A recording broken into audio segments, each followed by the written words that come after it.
6 o'clock. Good morning. Live from the Circus Sports, the Mid-Kentucky Downs studio. I'm Justin Hawkins. The Tennessee Vols basketball, they pick up their fourth straight win as they dominated Ole Miss last night, 84-66, led by freshman forward Nate Ament with 28 points and 6 rebounds. Ament scored 26 of his 28 points in the second half.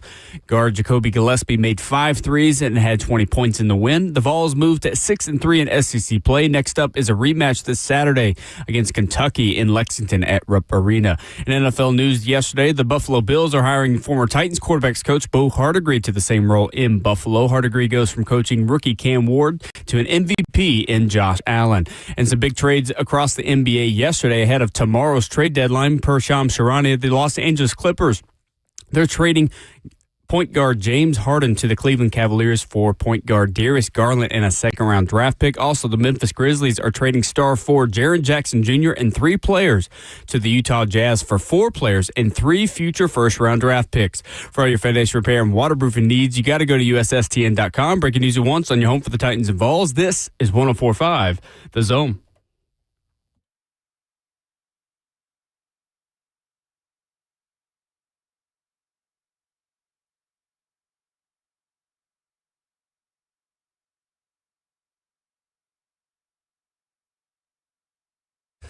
Away we go into the middle of your week on Ramon and Will. On your radios and smart devices from foggy Midtown, Nashville, Tennessee, 615-737-1045, the number. Facebook Live, 1045 The Zone TV, YouTube, Twitter, or Twitch, where you stream us. Ramon Foster is here, as is Justin Hawkins, myself, Will Bowling.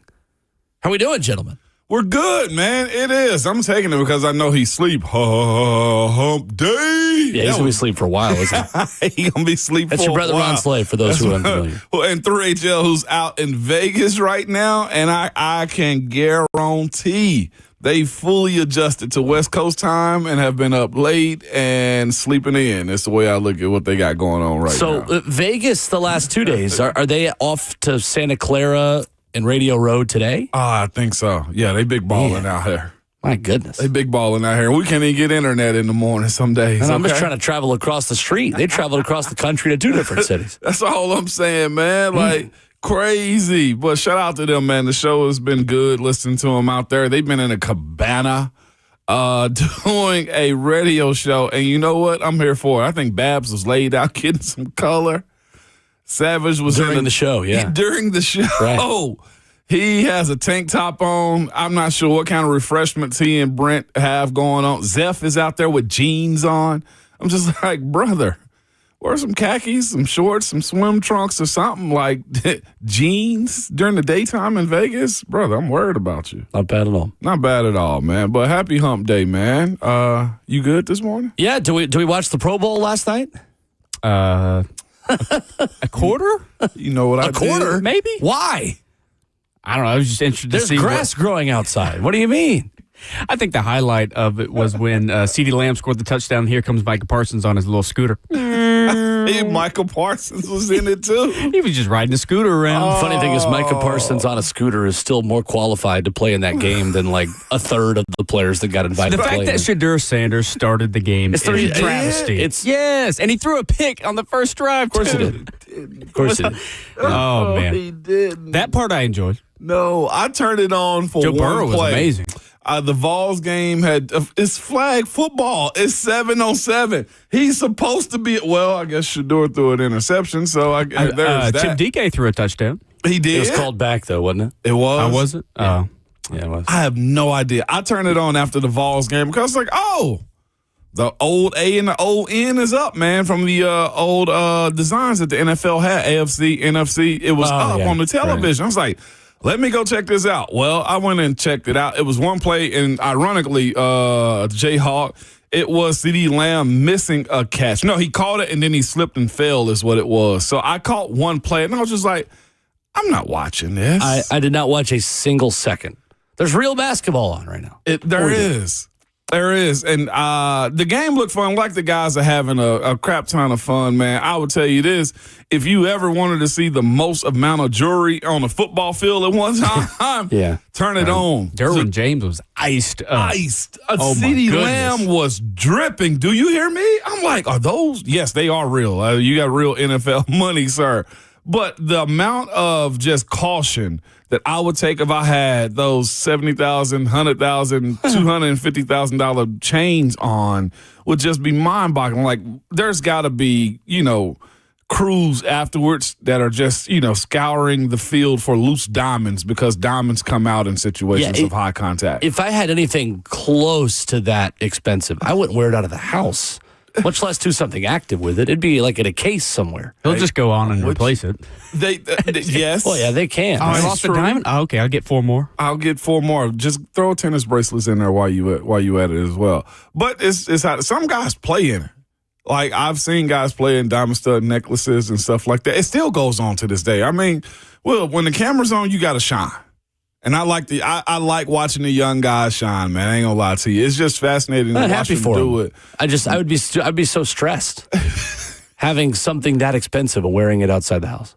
Yeah, but drip and swag overtake stress. Will, that's what it is. Like, if you look back at the old Pro Bowls, like guys like Jerry Rice used to have on gold chains. Jordan played in a gold rope chain. I don't doubt it. Yeah, When you do what you want when you're popping. Absolutely. I'm not popping. Your like stress that, so levels. I can't relate whatsoever. You know what? I get that though. So crazy you bring it up. So watches are my thing. I like watches. Okay, you do, right? When I first got into the league. Well, when I first started getting some real money, I went out and bought a watch that I thought was, an NFL player's watch. And then I got educated on, hey, you don't you don't buy the aftermarket diamonds for the bezel and stuff like that. Like, if you do get diamonds from, get diamonds on a watch, get them the factory. Like, Rolex sell Rolex diamonds and, all the other brands and stuff like that. So I had a aftermarket Rolex that had, like, a diamond bezel on it. That's all I wanted was just a diamond circle part around the clock. What does a bezel mean? The bezel is the outside ring of the face. Okay. So the outside ring of the face, the bezel, was flooded with diamonds. And I was just like, yeah. Well, to your point about being uncomfortable, it was such an eye catcher that, like, going out to, like, clubs and stuff, I was tucking it underneath my wrist, and I'm just like, underneath my sweatshirts and stuff. I'm like, if I got to hide this watch and I can't enjoy it in public in the fear that somebody might see it and might want it off my wrist, yeah, fair. I probably shouldn't have this one. And also, like I said, I got more educated on watches that you don't cut into the most valuable material, i.e. the gold, when you take away from the value at that point. Like, did you ever break anyone else's jewelry in an NFL game? No, I never did. Because to your point, you ever want to? Nah, D linemen usually didn't wear jewelry like that, so no, not really, man. Right. But I stopped messing with the aftermarket diamonds. Like, it devalues the watch worse than the car depreciates driving off the lot. Wow. Okay. Yeah, nah. I mean, you go try to resell it. The watch as a plain Jane, which is how I like mine, would probably resell at like $50,000 with the diamonds in it, because, like, the small diamonds, number one. Okay. And then you ruin the precious metals, which is number two. Okay. That watch would usually go for 50. It probably goes for like 20 with diamonds in it. Right. That's all I heard. This is why I say, like, the NFL isn't real life. Like, being in that world and, like, readjusting to, like, reality is so different. Like, your point you mentioned, like, dudes playing around in diamond necklaces. Like, nobody in regular life does that type of stuff. Yeah, right. Not like that. Not with real jewelry, anyway. Albert Breer at SI.com writing yesterday about the Tennessee Titans' pursuit of new defensive coordinator Gus Bradley. And I think you're going to like the details here. Mike LaFleur and his old buddy Robert Saleh, Mike LaFleur, now the head coach of the Arizona Cardinals, were battling over Gus Bradley for about 24 hours, Albert Breer writes. And Gus Bradley chose to go to Tennessee with Robert Saleh despite a richer financial offer and the ability to call plays in Arizona. Bradley's relationship with Saleh is wise. Saleh views Bradley as one of his most important mentors, having learned under him in Seattle on Pete Carroll's staff before Bradley brought Saleh with him to Jacksonville after getting his shot there to be a head coach. Albert Breer says the two That the two are reuniting is a nice stroke of luck for Saleh, since Gus Bradley was likely to become Kyle Shanahan's defensive coordinator in San Francisco, replacing Saleh, had Raheem Morris not been available. Does this impact your view on the Gus Bradley hire, knowing, A, he had a better offer to go to Arizona and turned it down, and B, if Raheem Morris doesn't get fired by the Falcons, he's probably the defensive coordinator in San Francisco. Crazy. Yeah, it does. The fact that he took less money to come to Tennessee. And here's the thing.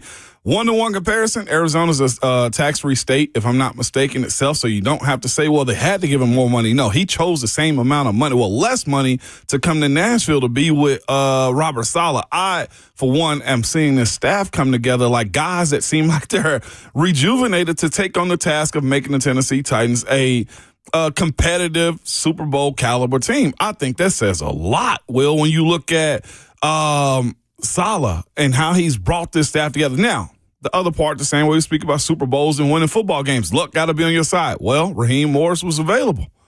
Stuff changed at that point right there, man. But again, it shows you, I guess, Robert Saleh's thinking that he doesn't have to take on the entire weight of managing this defense, this team. He's got 3-4 head coaches on his staff. I don't know if we've seen it this strong. I know I never played with this amount of, head coaches around. The closest I got was Coach Tomlin, Mike Tomlin, and Todd Haley. That was the closest I'd gotten to that many head coaches. Bruce Arians went on to become a head coach, but he was just a coordinator and quarterback coach when I ran into him in Pittsburgh. I think it says there's momentum here. A lot. There's momentum on this franchise. There is momentum with the head coach that you've hired. There's momentum with the offensive coordinator you've hired. There's momentum with the quarterback that you have. For a number of reasons, Ramon, whether it be stadium, city, state income tax, or whatever you want to put at the top of your list, the Tennessee Titans have momentum. You mentioned what I thought about that too. It's like, okay, the stadium's one thing. I think when you look at this job versus others, we mentioned it essentially as well. Arizona's been kind of fickle. And I guess the projection of, I was watching, ironically, a little bit of ESPN the other day. I think it might have been Sunday. They doing a NFL recount or countdown, whatever it was. And they were speaking on the same thing. It's like, what do you do with Kyler Murray? There's another reset that has to be had if Kyler Murray doesn't oversell himself into being the player that you want him to be. If he doesn't fit the offense, like, there's a reset to be had there. Atlanta is dealing with the same issues. You got Michael Penix Jr. with injuries coming off of it as far as ACL. Like, I know Cam got a shoulder situation, but this isn't a ACL, like a months-long surgery to have to, or recovery to have to happen. So, yeah, I think you may have more sit back and watch the coaches do work here in Nashville, Tennessee, than as opposed to almost any other job. Like I said, I think the most interesting one of the hire is what Pittsburgh is going to do. Like, how is that going to shape itself? Cleveland, the same conversation. You go in with a lot of baggage. Why are people choosing to come to Nashville? I think it is. Got Cam on a rookie deal. Got an owner that's motivated, and you got a team that's clamoring for a lot of relevancy when it comes down to the NFL at this point. And I think it's a blank canvas. I think what you can add now is a head coach that is well respected in the coaching community. Yeah. In that someone that has never worked with him before, and Brian Daboll, that he has a relationship with, wants to be a part of his staff for the first time, and that his mentor, Gus Bradley, believes enough in his second try as a head coach to say, yeah, I'm choosing you under what is reportedly a better offer from the Arizona Cardinals. And also, I'd get to call plays there. It's encouraging. It is encouraging. It's encouraging. 615-737-1045, live from the 1045 The Zone Circus Sports Studio. Kentucky's largest sports book can now be found at Circus Sports at Kentucky Downs. Simple question for you, the fan, when we come back. Are Nashville sports fans fair weather fans? We'll talk about it next.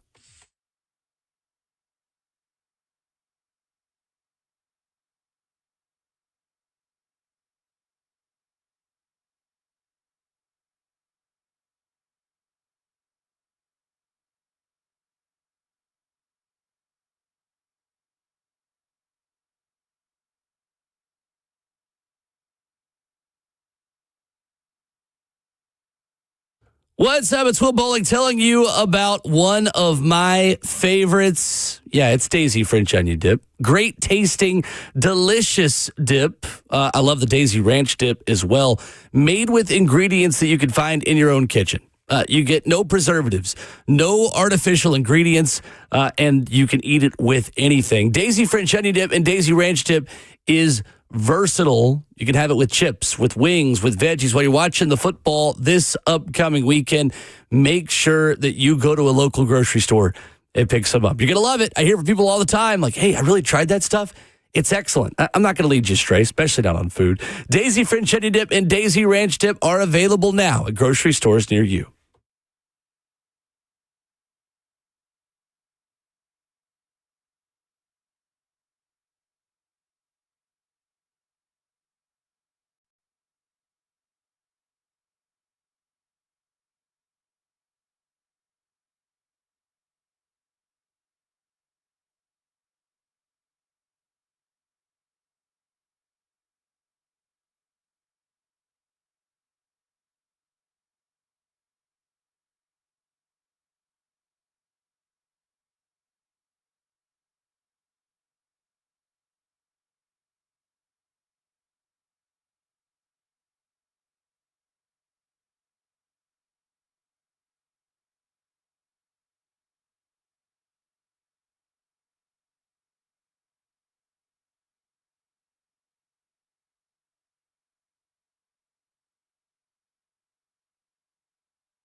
So we have a simple question for you to lead off this Wednesday morning on Ramon and Will, 104.5 The Zone and 104.5 The Zone TV. Are Nashville sports fans fair weather fans? 615-737-1045. Wide open for your answers to that. At Ramon and Will, where you can vote on our Twitter poll this morning, which asks that question very simply.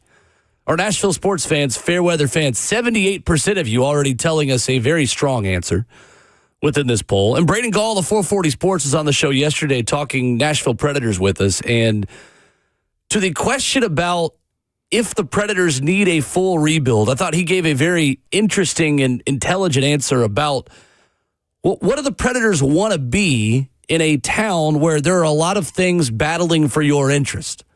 This was Braden Gall on the show yesterday. I think that depends on what Nashville wants to be as a hockey market.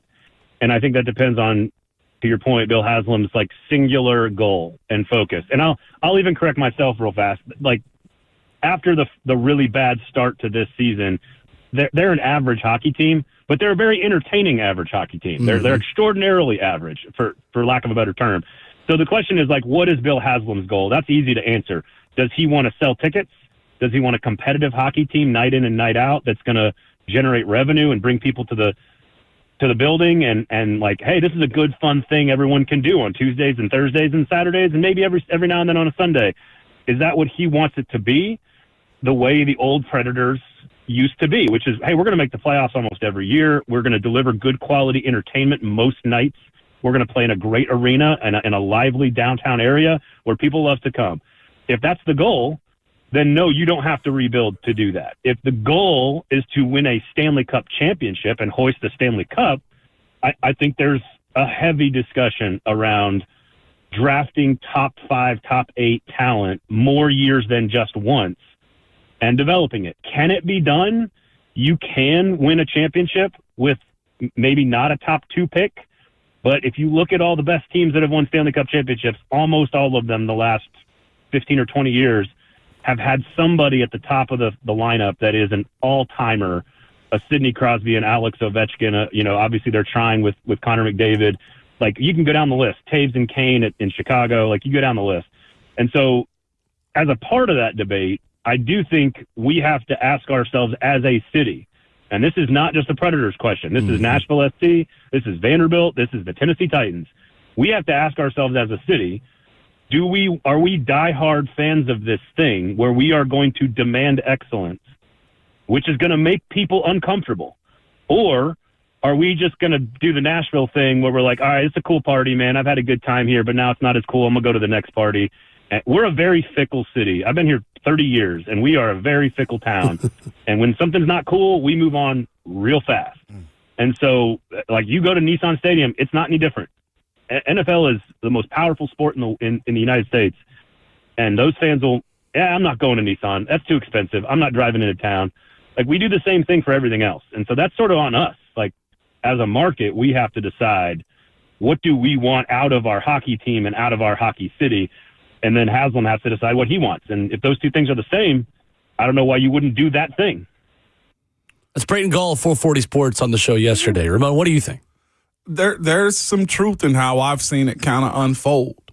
Now, so I guess there could be two sides that really back up Braden on this one. One, the present state in which were the Titans and the Preds both are. And you say to yourself, the excuse built in, well, the Titans are only 28 years old. Or, okay, well, the Preds were also a expansion team as well, if I'm not mistaken. So around the same age, yeah. We're new at this. Oh, man, we're still growing into it. But then what he brings up is what a lot of people I've heard either call into the station, other shows on our station, or just conversations in general. When, like, here's I guess the big conversation is, he said Nashville sports as well. So in that, Belmont's got the daggone good basketball team right now. I wouldn't put Belmont in this discussion. But like, here's the entire look of it, though. But Vandy has to be in it because it's a major sport. Vandy I'd say is different. But I think like Belmont, Lipscomb, MTSU, their own communities that are not necessarily subject to this. But what I'm giving is this. Those have way more time in this community than the Titans and the NHL does, and they don't get the support as well. Like Vandy just started getting it because Vandy got hot. And the issue that I don't have the issue with you going and watch a good product. The issue is it's the support of those universities that have been here for a long time, that have had success, that have an alum, that have a fan base, and people get very loud and prideful about it when it's hot. You don't get loud and prideful about it when it's the lean years. And I think that's what's happening with the Preds and also the Titans as well, is you just shift focus, or you switch fan bases, or you just choose not to go. And to me, I've watched this year and last year particularly, and I'll bring the Vandy side in it more so than anything, is you've seen fans of other teams go to the West End, which is awesome for them as far as the economics and their budget and everything else, to spend money just to be a part of the party. Like, everybody keeps clamoring for the NHL Stanley Cup race that happened here in Nashville because it was a party. Yeah. Not because you loved it, right? We had somebody in the chat just a second ago just say, well, the Bengals game was the nail in the coffin for the Titans, the playoff game. And I'm just like, but you're supposed to be asking for that each and every year. Like, you still go support. Like, we talked a little bit about it. Like, when other fan bases are taking over the lower bowl at Nissan Stadium, that's when it becomes super problematic to me. And I know you don't want to go watch a bad product, but that's very fair weather fanish when you look at yourself spending your hard-earned dollars on your own tickets right there, and you choose to sell them to the opposing fan base. So let's start with the numbers and what we know as fact before we deal in what we are kind of guessing on a little bit in terms of fan habits. And again, wide open for your reaction on this. But if you think Nashville sports fans or fair weather fans, 615-737-1045. Sports Business Journal had a big release about this, and it was the Nashville Post, about how Tennessee and the Titans were one of 3 franchises that failed to generate regular season home game ticket sales of at least 93%. The Jags and Jets were the other 2 teams that fit that. The Titans were at the bottom in the NFL this year in 85% of their tickets being sold. Collectively, the percentage of available ticket inventory dipped from 98.3% to 97.6% around the league. And really, the average NFL crowd size actually decreased for the first season since the pandemic ended. So around the league, less people are going to football games this year. So it's not just a Titans problem, at least in some part of the context. But the Titans, for 9 home games this year, Ramon, averaged 58,893 fans. Mm-hmm. The capacity for Nissan Stadium for football is 69,143. The Titans saw the most significant drop in attendance, 9.1%, when comparing the 2025 number to the 2024 number. Now, there are a lot of factors that go into that. There is the fact that it's probably a little harder in the short term to get in and out of that stadium and to the stadium and parked and everything with the construction of new Nissan Stadium happening. Understood. That's nobody's fault. That is the cost of progress. That is something that you trade off 10 times out of 10 in order to progress and to build a nicer venue. So I don't think that's something that we need to hold against the team. I think that's baked into what this number is. Mm-hmm. But, Ramon, let's start just with the Titans on this and separating just Titans fans and professional football. The numbers suggest that it's a different atmosphere this year, and really the last 3 years, certainly than it was in 2021 and than it was the last time this team was really competitive. Mm-hmm. Yeah, it is. And here's the thing about it. With losing, it becomes miserable for the fan base. Like, football toys with your emotions. You got for a lot of people, one weekend highlight, and that is your NFL team. You know, and if it's bad, it affects your week. Like, I think traffic is better after wins on Monday. And I get people are emotionally attached to the production of it. It's just because you're more willing to tolerate. Yeah, I don't know about that one. I've always thought that. We're not even in traffic in the mornings. We're here so early. I've always thought like you're more willing to tolerate it when you're driving in, listening to it be upbeat about your win versus, hey, man, this is just another sad day of a Monday because the Titans have lost. Like it is a lot of people's like highlight of the weekend, waiting and watching to see what the team is going to do. Like, and I get like how bad it's been, but here's the thing about it as well. Like, your generation, Will, is one of the first generations that have grown up as far as being Titans fans. But there's a lot of people that still, and I think is flagrant, live here, support the Titans, will buy gear, will buy merch, but will quickly switch shirts or jerseys or hats when the Titans are bad. And that right there to me is somewhat problematic when it comes down to watching that stadium not be filled up or watching people who live here that support the Titans 16 weeks, but when their team like the Minnesota Vikings come in town, they put that hat on as well. Like that to me that's kind of flagrant when you look at how you can. I personally don't think you should be able to support two fan bases like that. I don't think that's happening as much as you think it does. You think there's that many out-of-towners coming to Nashville? No, well, not necessarily out-of-towners. I think there are a lot of people from different markets and different cities who already live here. And I think there are a lot of out-of-towners who want to come here. I don't think there are Titans fans that are, when you start 2-7 or 1-5, switching and becoming Cowboys fans again. Yeah. Maybe passively, but I don't think you're coming to a game switching allegiances. And maybe there's an example of, 5 people that whatever did that. Right. I don't think that's the problem. To me, I think the problem is the competing interests in a college sports town traditionally. So here's where I'm at with this. I think it is unfair to just blanket statement say that we have fair weather fans. I think we have conflicted fans because you are either in one of two boats. If you were raised in this city and you were born pre-95, you did not grow up with Nashville being a professional sports city. You are very likely a college sports fan or family that grew up with deep-rooted loyalties in Vanderbilt, obviously Tennessee being the biggest college sports fan base in Nashville. But we have always been an SEC melting pot as our city has grown in business, where Alabama's got alumni chapters that are big here. Auburn, I think Auburn's the second biggest fan base in Nashville in terms of SEC teams.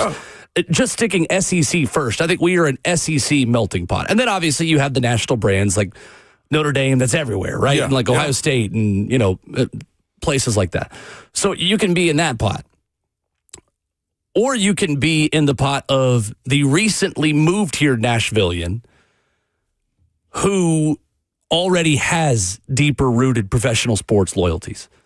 The person that moved here to work for Oracle from California. The person who moved here from Minneapolis. The person that moved here from Cincinnati, the person that moved here from New York, the person who wanted cheaper taxes, better place to live, and loves country music, and decided after a bachelorette trip on Broadway, I'm moving to Nashville and going to get a house with 4 of my friends in Germantown.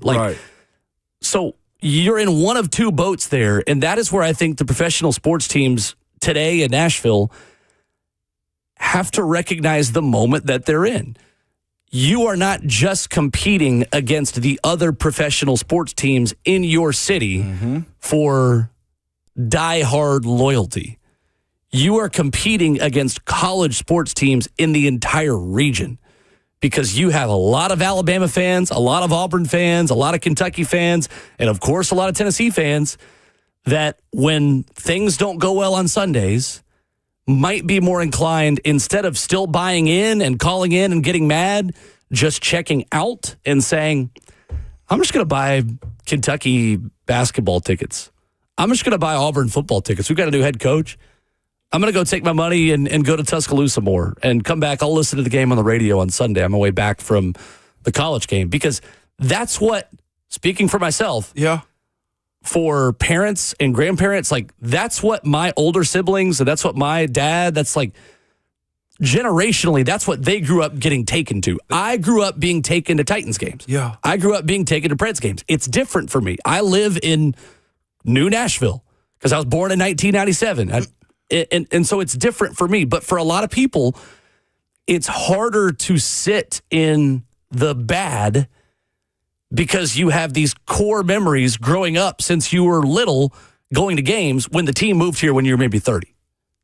Gotcha. I think it's more complex than just fair weather for that reason. That's a long way to explain it. I hope I verbalized that well. I absolutely get it, but listening to Jimmy Wyatt speak about, and maybe his allegiance to Vanderbilt is just way different. Just looking at the teams in this area, like, there are people that are choosing happiness on Saturdays and not even wanting to involve themselves on Sunday. Like, yes, that is a direct competition with so many people being in drivable distance to Ole Miss, to Vanderbilt, to Knoxville, to Lexington, to Tuscaloosa. I get that. But I just look at the product of the NFL team here being so much bigger than all of those nationally. Yeah.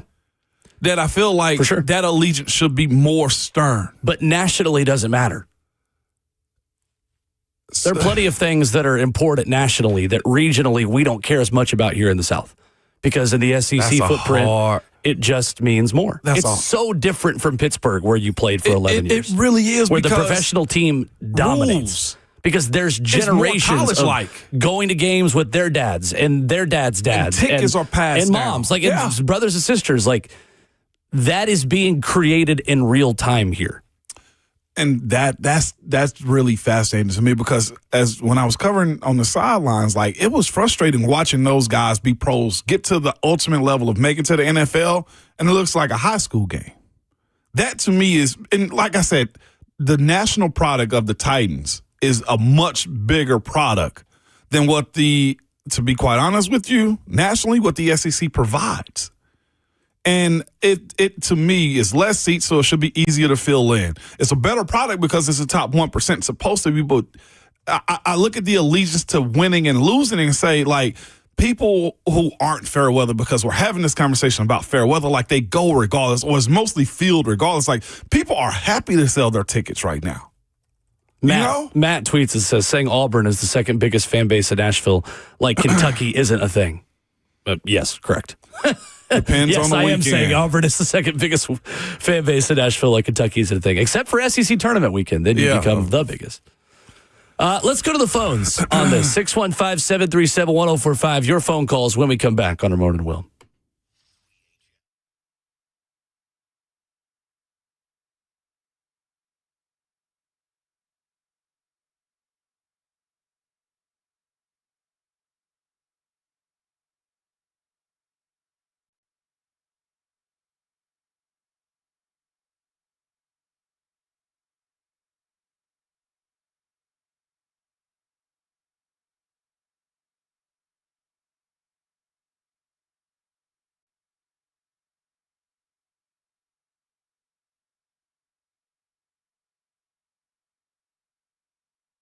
It's Ramon Foster for United Structural Systems, man. Tennessee was hit hard by severe weather last month from the winter storm Fern, man. As communities across Tennessee continued working to rebuild from flooded homes and storm-damaged schools to infrastructure weakened by melting snow and ice, USS is here to help. Since 1994, United Structural Systems has helped thousands of families and businesses restore their homes after foundation damage. Often, that damage comes from the kind of severe weather Tennessee sees every year, year after year. USS doesn't just fix those structures. They help restore stability, safety, and peace of mind, especially for people recovering from storms, flooding, and shifting grounds. Their community involvement, supporting local schools, neighborhoods, and organizations like Habitat for Humanity reflects their belief that rebuilding is about hope and rising again together. And once again, United Structural Systems is proud to support Habitat for Humanity. Their upcoming spring build in early March marks USS 10th Habitat build, a major milestone in their long-standing service to Middle Tennessee. They're just one of the best companies about it. USS is made up of people who show up when it matters most, man. So here's the thing, man. You can visit USSTN.com and gain a peace of mind with the United Structural System Foundation Repair and Waterproofing Services. Again, the website is USSTN.com.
So before the break, we asked you a simple question. Are Nashville sports fans fair weather fans? Talked about the different elements of that answer. Ramon Foster, Will Bowling, at Ramon and Will, where you can vote on the poll on Twitter. 71% of you say yes. Nashville sports fans are fair weather. What say you on the phones? 615-737-1045. Angel in Clarksville leads us off. Good morning, Angel. Morning, Angel. Good morning, Big Raccoon and cross country running Will. What's going on? How we doing? Not much. Hey, look, I'm gonna make this short and sweet. All right, no, we are not fair weather fans. You know why? Because me and the same people that I've been tailgating with for years go to every single game, no matter how bad we suck. If playoffs isn't even a thing, which this year playoffs was over with before the season was even begun, what it seemed like. But you can't ever lose a tailgate. I've never lost one. That's true. We're undefeated tailgate. Yeah. So look, the thing about why we don't have the consistent interest is a couple reasons. I'm gonna just run through them. First off, we have more do's than don'ts, or let me say hits than misses. Right? What I mean is, you don't fire Mike Vrabel. You just don't fire Mike Vrabel. You don't draft players that are coming off major injuries, with the exception of Big Jeff. He worked out, but damn, we always try to get somebody for the low, man. Caleb Farley. You don't draft Corey Davis 5th overall. You don't let A.J. Brown walk. You don't get rid of Kevin Byard for him to go be great somewhere else. And the thing is, we first seed without Derrick Henry back when we played Cincinnati, and I know I heard somebody say in the chat or whatever that's when it got bad for us. But yeah, you don't get first overall seed in the conference without your best player and throw the ball on the first play when everybody in that stadium just wanted to see that man run the ball. It's like stuff like that. Us Titans fans just want to be able to talk some smack, man. The best moment in our team history is a miracle play that took us to a Super Bowl where we almost won. You know what it feels like to be around my groups of friends? They all got championships and stuff. They get to talking smack to each other, and I can't even chuckle. If I chuckle, my homies look at me and they like, "What you laughing for?" We just need something to be able to just be proud of, man. But I'm going to end off on this note. A lot of people don't remember in '99. I wasn't even here yet. I wasn't even a Titans fan yet. I moved here in '05 from New York, and I love it. But a lot of people don't remember the Titans went undefeated in '99 at home. And I think that it's starting to look like something magical going to happen in that first season. This one's going to be a throwaway. But as long as we show some improvement, boy, everybody's still all in.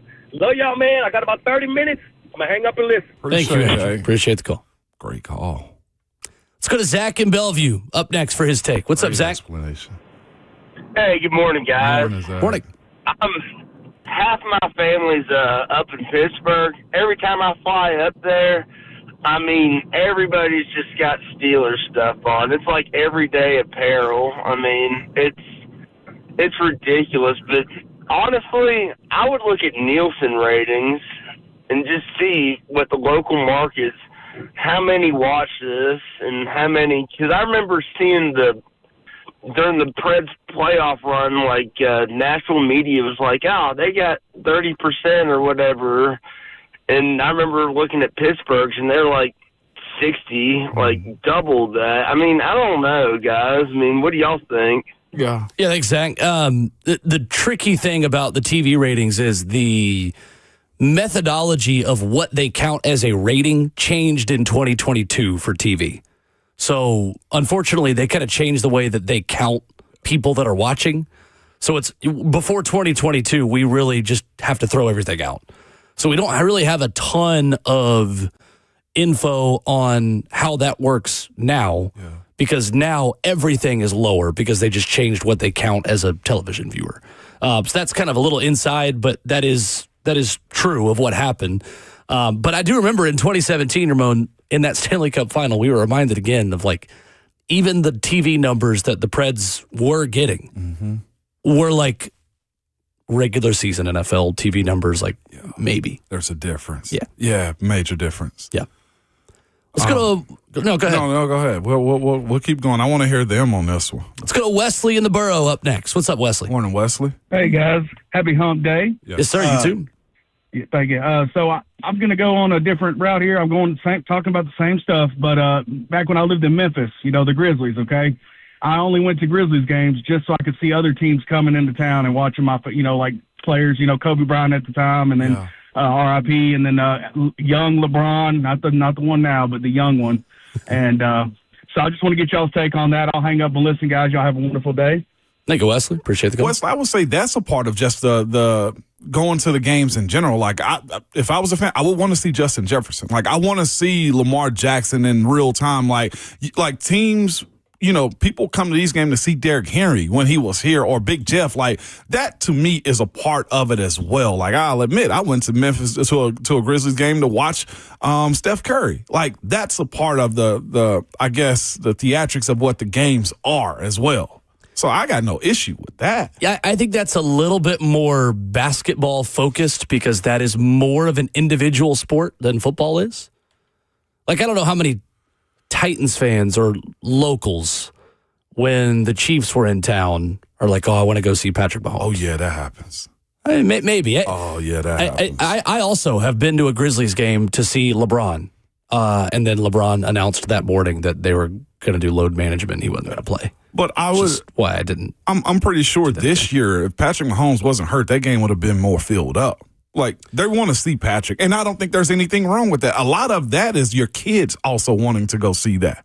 So that also helps the crowd, in my personal opinion. It might have been more filled up with Chiefs fans to see Patrick. No, I think opposing fans admire other good players on other teams. I know this, most definitely. Eric in Nashville up next. What's up, Eric? Hey, guys. I, of course, native Nashvilleian, been going to Titans games for 25 years. Not since the first season. I was in a few games there, but I got season tickets at the Super Bowl run. I thoroughly enjoyed it. The only time I've missed games is either because I've been sick, had to work, or because of the weather, guys. Mm-hmm. I think part of it, too, is some of the fans, too, whether over the years have aged out or health issues, ain't been able to do it anymore. I know some fans definitely gave up after Cincinnati game. Others after that just got to the point they were tired of just sinking money into what they feel like is a terrible, terrible product, other interests, and all that type of stuff. And also for other people, and like in my case, I want to continue going, but I don't know if I'm able to do it because it's getting really, really expensive. Yeah, I think all those combination things kind of hurt. But guys, one last thing, and then I'll get off, guys. Whether or not White Vrabel wins Super Bowl, I don't know if that's going to happen or not, but if he does, it really puts the salt in the wound for Titans fans. A.J. Brown won the Super Bowl last year, and you'll have Vrabel win it this year.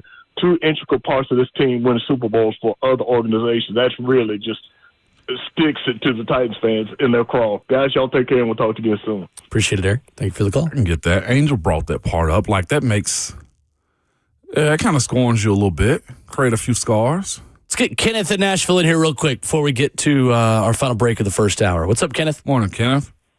Hey, guys. Ramon, I'm a big Steelers fan. Hey. I'm going to tell you how this works for me. I was born in Kentucky.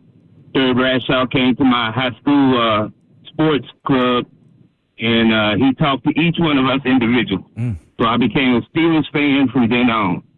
But when I moved to Nashville, my hopes was I was going to come down here and be a Titans fan because I could go somewhere I could see the games. But, man, I just couldn't break. I couldn't break that tie to the Steelers. And I see more Steelers fans here than anything. But I don't feel that way when it comes to Preds. I'm a Preds fan. So I didn't have a tie to a hockey team. Mm-hmm. So just my way of seeing it. Yeah, no I'll doubt. hang up and listen, guys. Appreciate it, Kenneth. So that is, I think, where we bring this full circle and ask the question, what will it take to build the kind of loyalty to where you don't have an attendance drop as significant as the Titans just had in a bad year? Because, Ramon, The Athletic put out a piece in November about hockey attendance and average NHL crowds. Mm-hmm. And the Preds, through the middle of November, and what was announced, were averaging 100.5% attendance, over capacity of what their arena technically holds through November the 22nd, in a piece that was written earlier this season. They have found a formula, and I think part of it, too, is you don't have as many deeper-rooted football loyalties. Like, if you move to town as an Eagles fan, are you really a Flyers fan?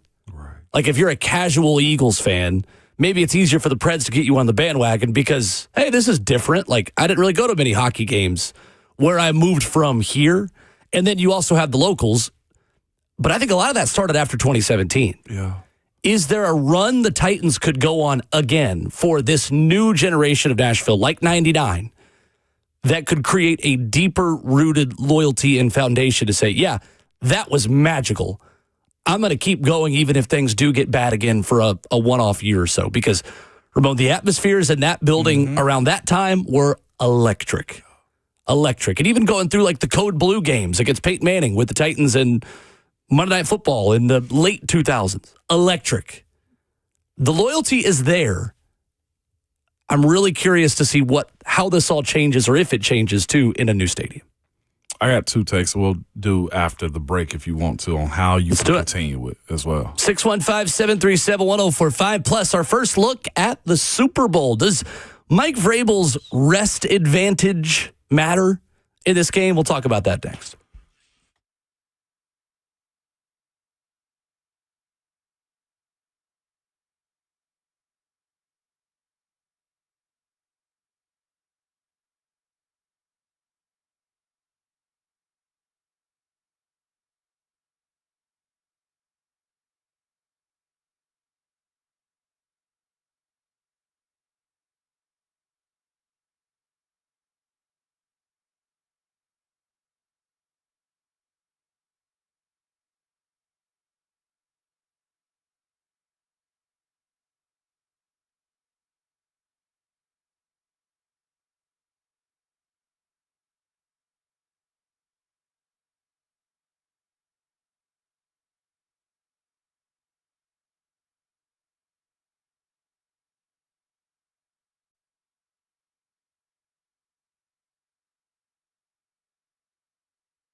7:03, good morning, live from the Circus Sports at the Mint Kentucky Downs studio. I'm Justin Hawkins. The Tennessee Vols basketball, they pick up their fourth straight win as they dominated Ole Miss last night, 84-66, led by freshman forward Nate Ament with 28 points and 6 rebounds.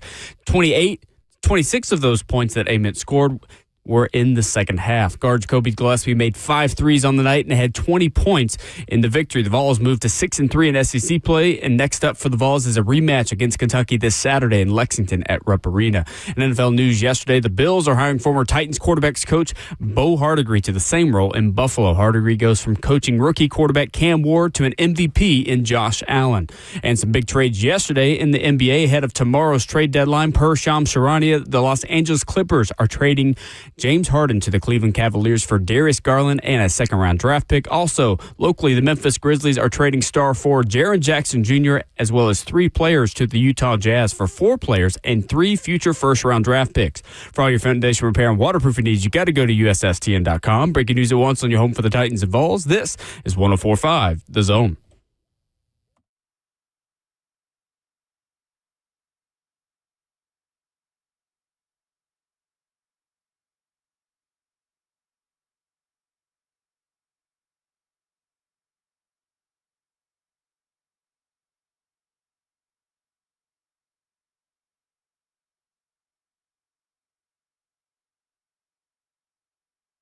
Seven a.m., hour number 2 on Ramon and Will. Thanks for stopping by. Glad you're with us on this foggy Wednesday morning from Music Row in Midtown. At Ramon Foster, at Will_Bowling, at Ramon and Will, where you follow the show, 615-737-1045.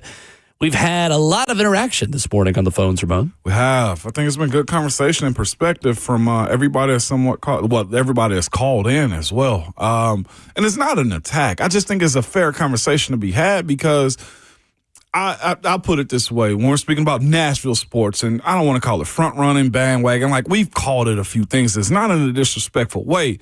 But my thing has been this. That team is looking like the Titans. Look like it's pointing its, efforts in the right direction. Everything's aligned. As far as the coaching staff go, yeah, the cupboard's got to be stocked up with talent.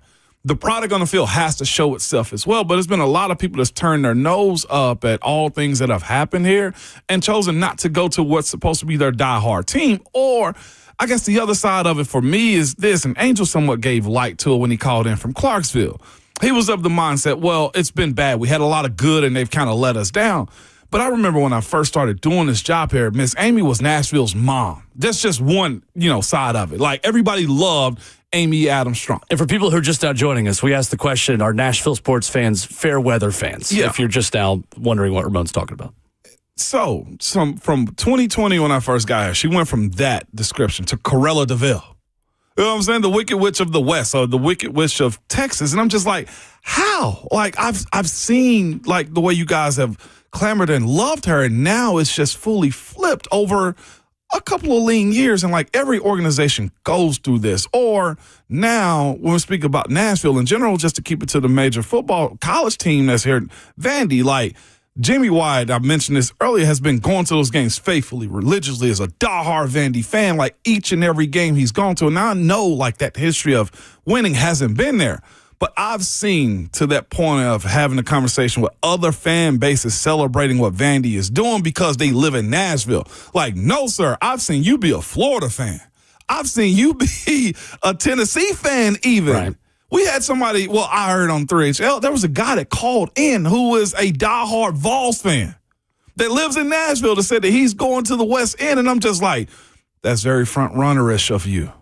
Like, that to me is where you got to kind of draw the line. Like, either you in this boat with the Titans or Vandy or the other teams here, the Preds, or you can't get mad when other teams fill up the stadium. Yeah. Fair. Very fair. On Twitter, at Ramona Will, where we asked the question, are Nashville sports fans fair weather fans? And you all think yes. 74% of you say yes, we are fair weather fans. Embracing it. We'll get back to more of your phone calls here in just a minute. 615-737-1045.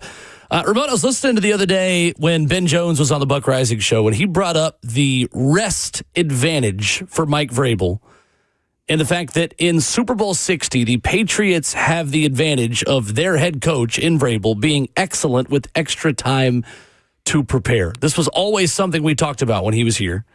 It's something that's obviously still relevant now as the head coach of the New England Patriots. How confident are you in New England's ability to make this really interesting on Sunday? Because, to be honest, on paper, I love the Seahawks in this game. Yeah, I think they can. I don't know how to call this game. The Patriots could very well win this football game. I'm scarily confident in Seattle. Very confident in Seattle. If I'm betting money line in general, I don't know which team to pick. Really? Okay? Legitimately, because I'm picking winner or loser, basically. And I'm just like, okay, well, New England could win it because special teams and defense show up, and Drake May can end up using his legs against a defense that's going to be aggressive and up the field, and he finds a lane and continually keeps the offense going. They got weapons offensively. They have a run game that's good enough, either through their quarterback or through their running back. And then you look at the other side when it comes down to, you mentioned the prep. Like, I personally believe study long, study wrong. I think you can have too much downtime, too many scenarios painted in your head when you should just keep the game plan simple and adjust accordingly to it. I personally can see it being an advantage because you can go back or have your coaching staff and interns go back and look at tape from week one, because that's the one thing I will say the Super Bowl presents to you being in that situation is you can go all the way back to week one as a team. This is a team that you're playing on and say this worked, and we'll expose this team because they will only look back 4 to 5 weeks. Like, you give yourself the opportunity, Will, to dig up some skeletons and kind of either protect yourself or find an advantage on how you're going to attack the other team. I like that concept and idea of, more time, more room to break it down. Sure. But they can also have you overthinking. I think it comes down to the Seahawks defense looking more like itself after the Rams game, because LA had success in the deep downfield passing game against Seattle that teams have not really had this season. And Drake May has been one of the best deep ball throwers in the NFL this season. In the NFC Championship win for Seattle, they allowed 226 deep passing yards, the most allowed by any Seattle defense and the most in any playoff game league-wide in the next-gen stats era. The 7 deep completions they allowed were also the most by a Seattle defense and the most in any playoff game league-wide over the same time frame. What it took for them to overcome that was Sam Darnold playing at an A-plus level in the NFC Championship game. I can't guarantee he's going to play that well again. So who else steps up if I can't be totally confident that Sam Darnold plays at a 100 out of 100, 10 out of 10 level? Maybe I'm not giving him enough credit, Ramon, for how good he's been this season, but I think against a really good run defense in New England, Seattle will ask a lot of Sam Darnold again if its defense doesn't hold up its end of the bargain. Question then becomes, what does Seattle's defense look like against a quarterback in Drake May that neutralizes a lot of their pass rush with his ability to scramble? Yeah, no doubt about it. The one thing I think Seattle does have, though, to your point, like, they got to decide on who they're going to take away. The New England teams that I played, and I know it's not the same staff as Belichick or anything like that, but I would absolutely think the concept is the same because Vrabel played on those defenses. They will take away one weapon. The issue that they have is this. They still have Kenneth Walker and to be able to run the ball. And I think they will try to commit to that because you got to slow down the nerves of the big game. You just got to slow down that game in general. So the run game being a part of it, they got an offensive line that can move it too. And I know their D-line on the other side of the ball for New England is good. They're attacking as well. But you also have Tahid Shaheed that can take the top off. Rashid Tahid. You have a player. I know Tahid, okay? All right, Rashid Tahid. No. Yeah, you got it. Rashid Shaheed. Where does the T come from? I don't know. But I'm here for it. Shaheed is what I'm going to just call him now moving forward. Special teams I don't know why weapon. I'm messing his name up. But Cooper Kupp as well. That one's easy. My point is this. He's got it on tape that he can go deep. He's got the legs. He's got the speed to go do it. That's where New England's got to be good by trying to be aggressive and get to the quarterback and take away Sam Darnold. You also have a veteran that's been in this position as well in Cooper Kupp. I see that playing to their advantage. Cooper Kupp has been showing up on his playoff run as well, and they got options. Here's the thing about that offense as well, too. If they do get aggressive and Sam Darnold, they got to slow him down because of the oblique injury. They've been proven to be able to throw underneath and let Jackson Smith and Jigba go cook that way, too. So I think there are answers to it when it comes down to you being worried about if Sam Darnold is going to throw it away or if they try to, neutralize him. Coming up, Mike and Vaughn on the phone lines. If you all have time, we'll get to you right after the break on fandom and fair weather fandom in Nashville. Plus, we're going to fix the Titans defense. Who stays, who goes, who is on the roster for 2026. We'll do it with the defense today, the offense tomorrow, and we'll talk about that coming up next.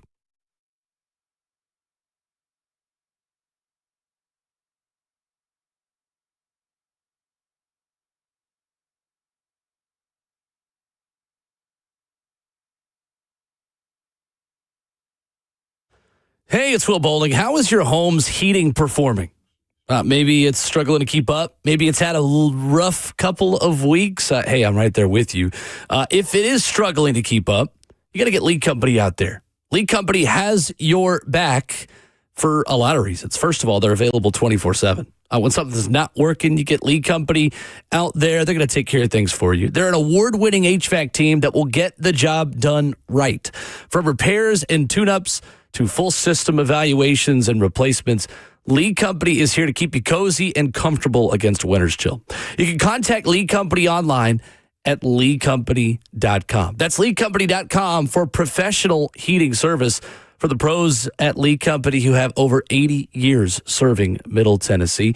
Check them out. They're on their website and get the very best players on your team today. leadcompany.com for professional heating service. That's Lead Company. All you need.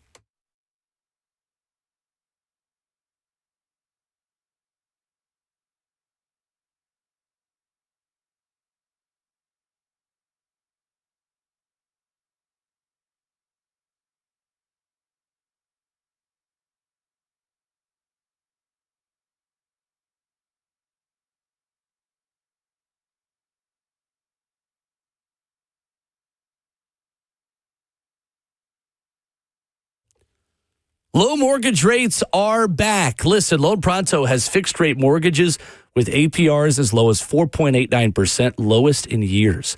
Hey, it's Will Bowling. Smart homeowners are taking advantage of this while they can. If you got stuck at a 6% loan, you could lower your payment big time.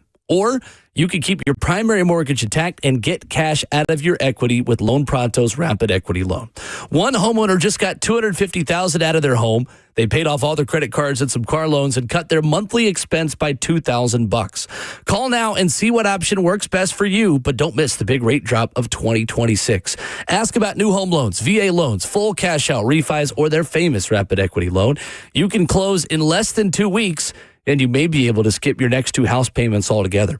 Call 615-499-5780 or visit loanpronto.com for your free instant home appraisal with no hard credit pull. Call 615-499-5780 now, loanpronto.com. Equal housing lender, NMLS 1661781. APR for well-qualified buyers. Visit NMLSconsumeraccess.org.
Hour 2 of Ramona Will continues and streaming live at 104.5 The Zone TV.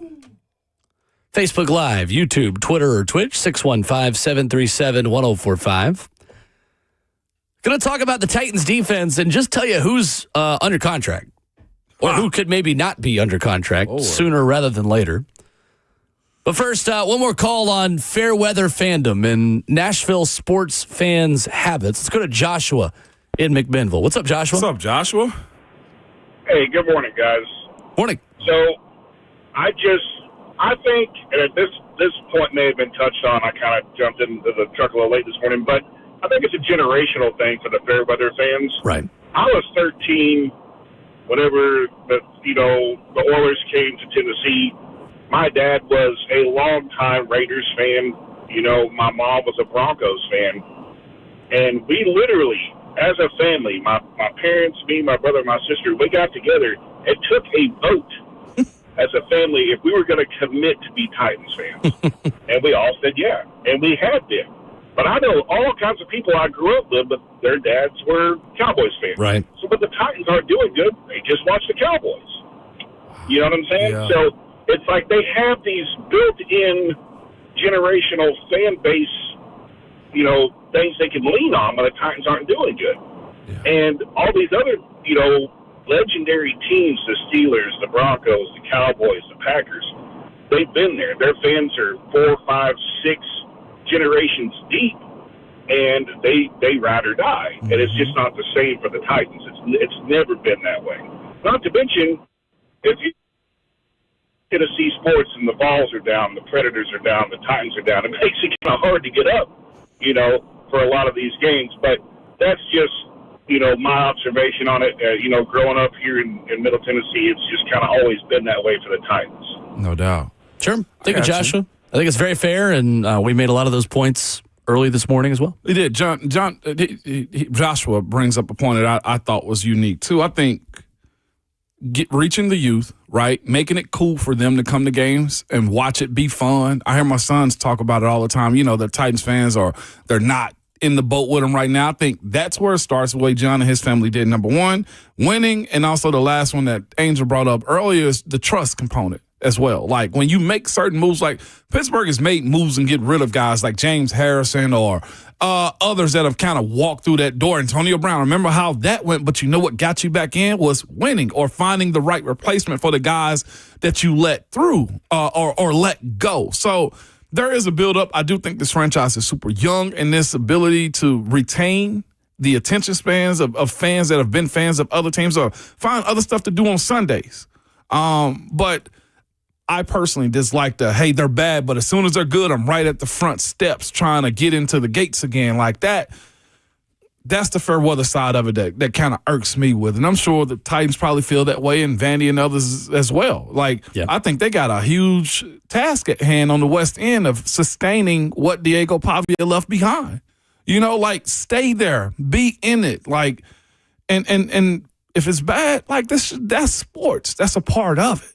And to be fair to Vandy and to the Titans part of that conversation, Vandy has a much smaller stadium to fill and a lot less games to sell tickets to. Yeah. And road fans are at those games too, as well. No doubt. Not to take anything away from Vandy fans who showed up this year, but 100%. All right, let's fix the Titans defense, Ramon, shall we? Man, this going to take longer than trying to solve the fans issue. Way longer. Yeah. Way longer. So here is who is on the roster and who's not.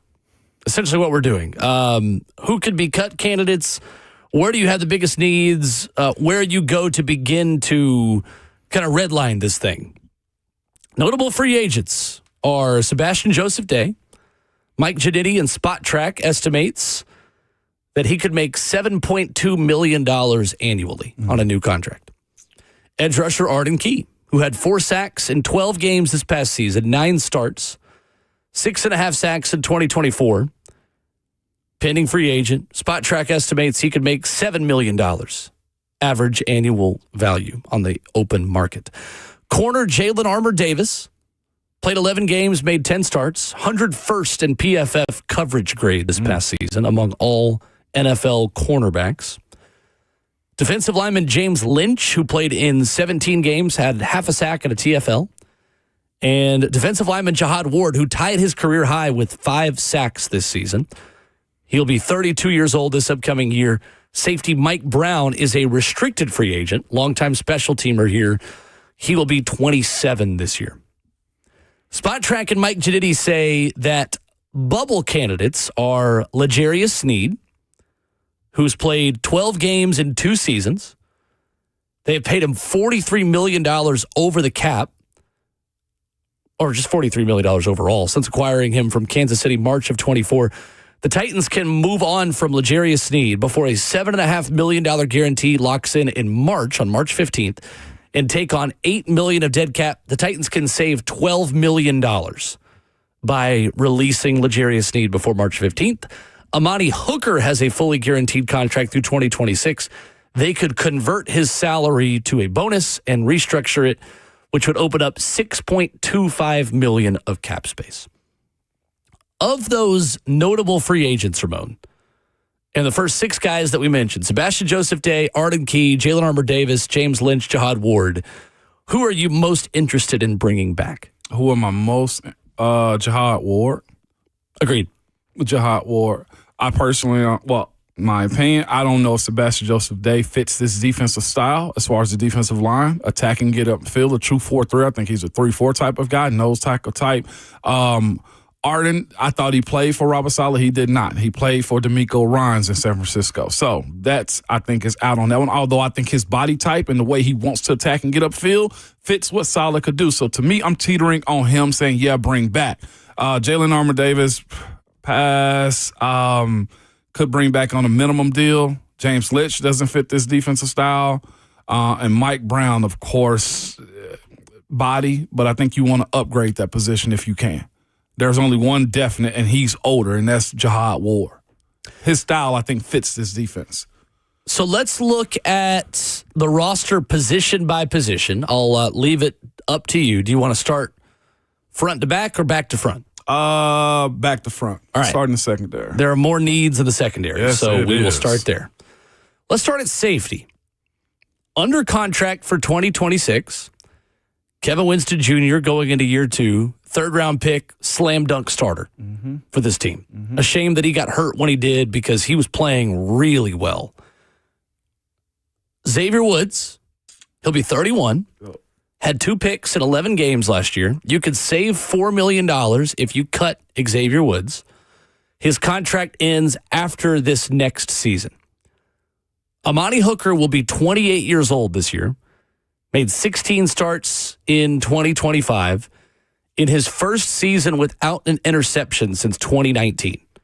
Will carry an $11.9 million cap hit. You could open up 6.25 if you wanted to. He is entering year 2. Actually, I believe year 1, because I believe his contract extension kicks in this year on a 3-year, $40.5 million contract. I'll double check that right now.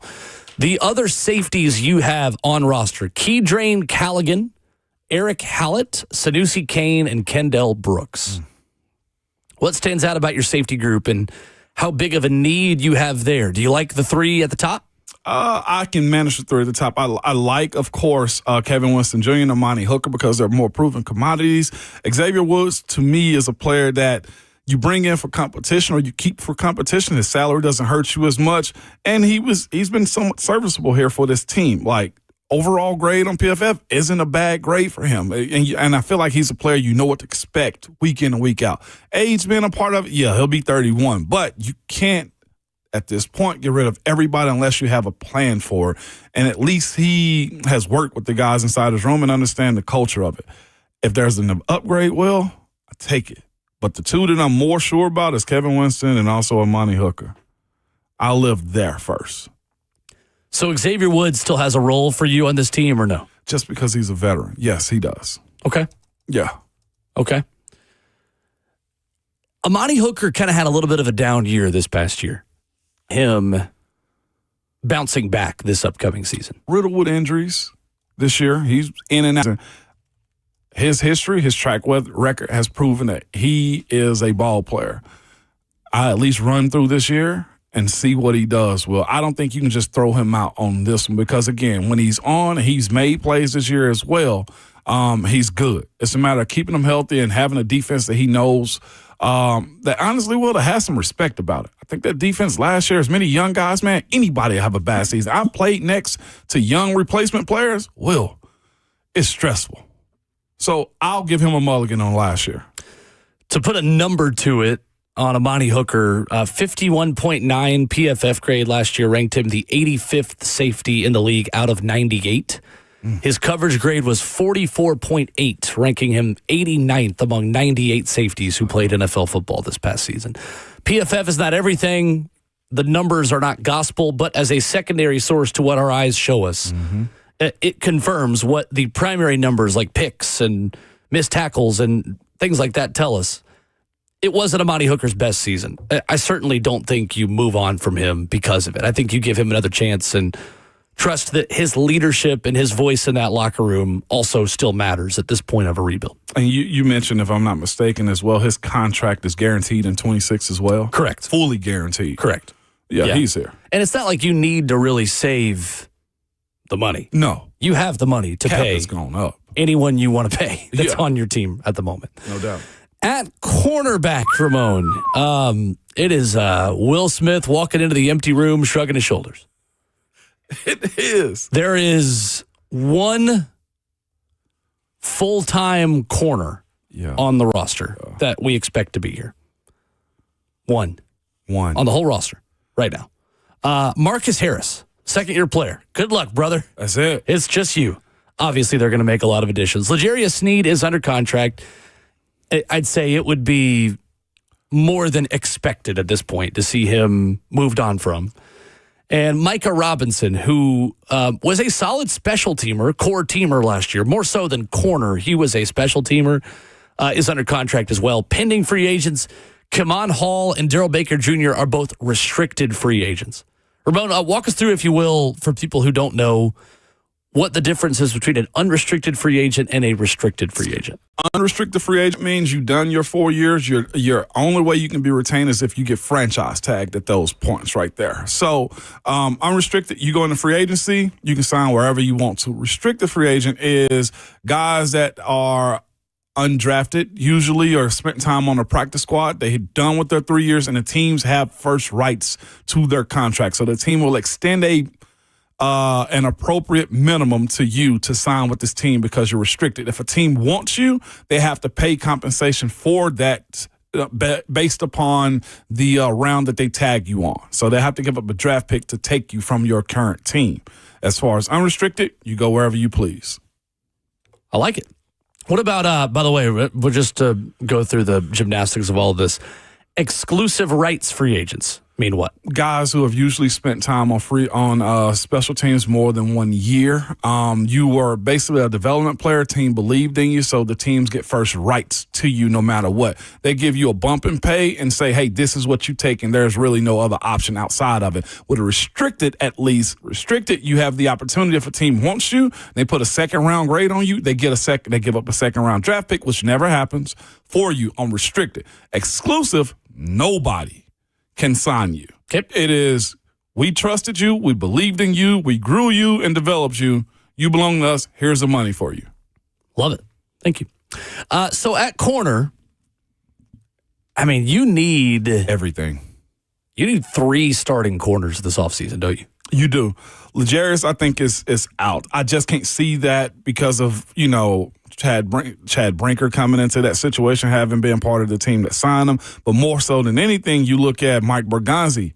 Like, he was on the other end of that trade. He knows L'Jarius Sneed intimately, why they were willing to let go of him. So that speaks for itself, in my personal opinion. I think he's done. I'm with you. You need 3 starters and a lot of guys that's going to fill roles that become special teamers as well. That's one potential player on that side of the ball in that room, and that is Marcus Harrison. He's just now going into his second year. That's a lot of work to be done right now. Did you see enough from him to make him your starting nickel this upcoming season? Yeah, and here's the thing. I expect to be a year 2 jump. Well, what I want to say about that is this. There's an opportunity for him to compete for it. Now, to your point about who you choose to sign, now, you go get somebody in free agency that's a known player, right? Let's think about the Saints, right? You go get somebody that can play that position that you trust and you love, Alontae Taylor. That bumps Marcus out a little bit more, at least creates competition for him that he might end up being a dime package guy and not necessarily the nickel, because what we know about today's game, the nickel corner has a spot. This team has just, I think, signed a coach. They are Coach going Nichols. to hire a nickel coach. Think about the importance First of time that the organization's position. ever done that. I'm not denying Marcus Harris, but here's what we do know, the same as we know in college. If I can go get a more veteran proven guy to go play that position, I will. And you also got the money to go pay for it. He's in competition for it. If I can, I'm adding 3 starting caliber corners to this team, and I'm developing Marcus Harris to one day be your starting nickel. Absolutely. But being that 4th guy right now, I think would be best for his development and for this team's overall success on defense. And here's the thing, too. Uniquely, he's a 6th-round draft pick. There's, again, the way he was judged at that position, albeit he's still a draft pick, and you can always, you can outplay your round. Yeah. But if you're looking for immediate success, I feel like this team would be in a position to go find their guy again. This isn't Robert Saleh's player. For sure. And 2, 6th-round draft pick, year 2, being the one step from starting is about right for your development. It is. At linebacker, under contract, James Williams, Cedric Gray, Cody Barton, Dorian Mausi, Cam Riley, and Anthony Orji is an exclusive rights free agent. He had the season-ending injury in camp. This is where I think you probably have the best depth and probably need to do the least, right? Yep, it is. And here's the thing. I think still, looking at Cody Barton contract in the year that Cedric Gray had, those 2 will be on the field. James Williams, to me, quite honest with you, end up being a package guy, maybe rushing on the edge if you're looking for a guy like him. Or, to me, Will, I think he's a special teamer. There may be room to go sign a free agent at that position, at inside linebacker. Yep. The other guys are teamers to me, to be quite honest with you.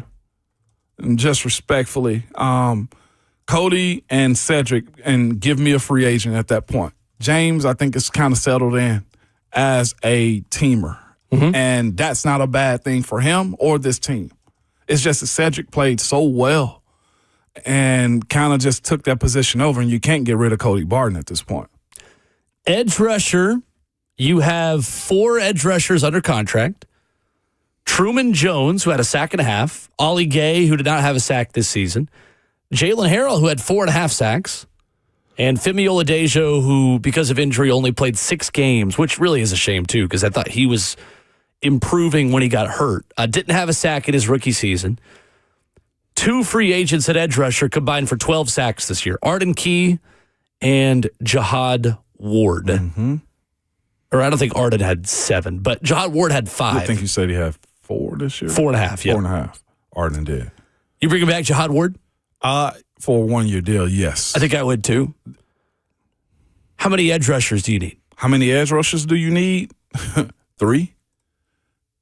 Yes, I see Femi. I'm unsure on Jalen Harrell, although he finished the season well, but I don't know if he fits. I don't know if he fits the quick twitch and drive off the edge that I feel like Robert Saleh defense has played in years past. Like, he go after tall, lean, fast guys off the edge that attack. He, to me, is, I won't say Jalen Harrell is undersized, but I don't know if he has the twitch that you're looking for off the edge in these positions. Like, he benefited, and you're supposed to, off of Jeff and his ability to have double teams, and he cooked. I think there's a pathway to upgrade the position. The other 3 guys inside of that room outside of Femi, I don't think fit this defense. Defensive line, under contract, this is where you have the most just bodies. Jeffrey Simmons, Tavondre Sweat, Timmy Horn, Cam Horsley, David Abuka-Agoha, Nate Lynn, and Isaiah Rakes. Pending free agents, Sebastian Joseph Day, James Lynch, and C.J. Ravenel, who is an exclusive rights free agent. This is where I think, Ramon, things are about to change. Robert Saleh defenses in New York rotated bodies a lot more up front than we've seen this franchise do under the last 2 head coaches. I think you may see them really invest in 6 or 7 defensive linemen who can rotate in and out. I do. And I think we're going to be pretty frustrated on how much Jeffrey Simmons is going to be rotated in and out. That's the way that they operated in New York. We're going to see if that translates to Tennessee. Yeah, it does. It's only two people I'm keeping in that room, Jeff and Savandre. Yeah, you'd love to develop some of those younger guys and undrafteds to the side and hope that they become depth pieces, but you need a new type of defensive lineman, and I expect them to go out there and find a good bit. That's kind of a sneaky draft need for them as well to get younger on the defensive line. Most definitely it is, man. And Robert Saleh just went through that in San Francisco this past year as they drafted a good bit of defensive linemen. So, point of the exercise, and we'll do it with the offense tomorrow, is that there are needs on all three levels of this defense. All three levels. And linebacker probably the least, probably the most settled, but I think so. 3 starting caliber corners, a rotational safety, I'd say, that can rotate in and out to the same way Kevin Winston kind of grew into that role last year. 3 edge rushers, and probably 3 or 4 defensive linemen. Yes. I'd go 5 just for the sake of camp right now. Yeah, no, serious. This defense is going to look a lot different next year. A lot different. Maybe even more so, Ramon, than the offense in terms of the young players you have on the offense. Like, I expect more turnover on the Titans defense than the Titans offense going into next season. Way more than I imagine. Yeah, when you really look down on it at every level. Yeah, no doubt. D-line, I didn't think you would need that much help, but you do. It's the same amount of corner. And those are the 2 prime positions that got to eat. And I saw somebody bring this up about Cody Barton as well. Like, that defense, that Robert Saleh thrive off very athletic guys. Now, I know we've messed with him, Cody, and he's joked with as well. Like, he don't have a problem in space. Well, this defense is going to test that. 615-737-1045. Little SEC hoops reaction to catch you up on what happened last night. Coming up next.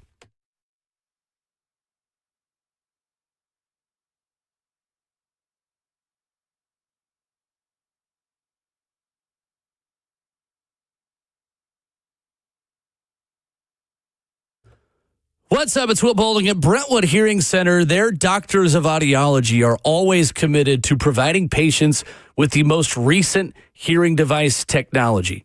And when you have the kind of technology with computer chips in them, completely dedicated to addressing speech in noise, their technology and their approach to hearing health, it's going to help you when you're out at dinner at a noisy restaurant, when you're at a cocktail party, or just you're at sporting events and you want to hear the person in the seat next to you and maybe not the conversation going on behind you. If you're having difficulty hearing in conversations where there's background noise, give Brentwood Hearing Center a call, 615-377-0420. They've got industry-changing technology, which also connects directly to your smartphone and your television as well. At Brentwood Hearing Center, they understand that there is no cookie-cutter approach to better hearing.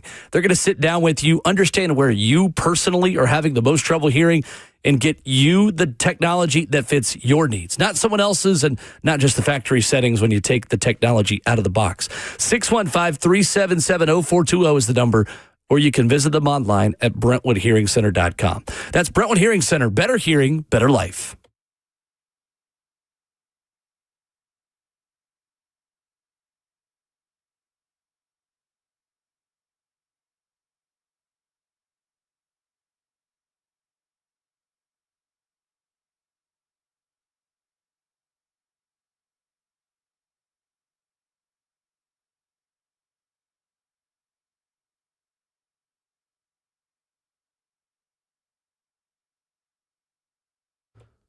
What's up? Will Bowling here. You've probably heard me talk about Daisy French onion dip during football season. That's because I am hooked on this stuff.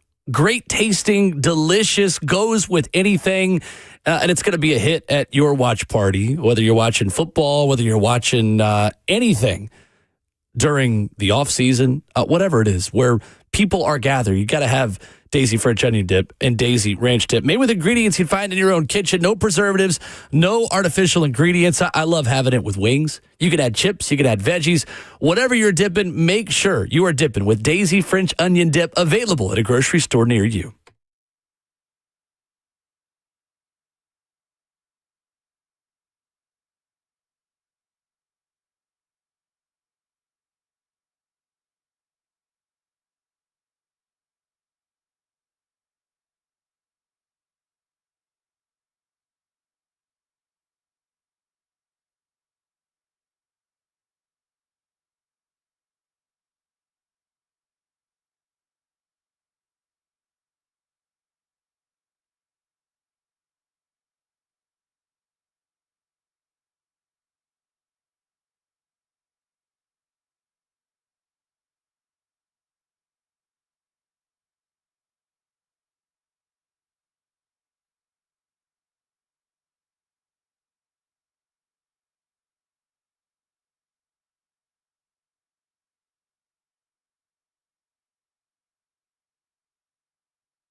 Wrapping up hour 2 this morning on Ramon and Will, 615-737-1045, the number. Voice of the Vols, Mike Keith, going to join us in a half hour, talking a little bit of Tennessee hoops. Been a minute since we've had him on. Mm-hmm. Nashville SC CEO Lindsay Paola at 8:45. Rhett Bryan, of course, in hour 4 at 9 o'clock. Nate Ament was on fire last night, Ramon. And I mean like NBA Jam heating up on fire last night. 84-66, Tennessee over Ole Miss. It got so bad that Chris Beard just decided he didn't want to watch anymore.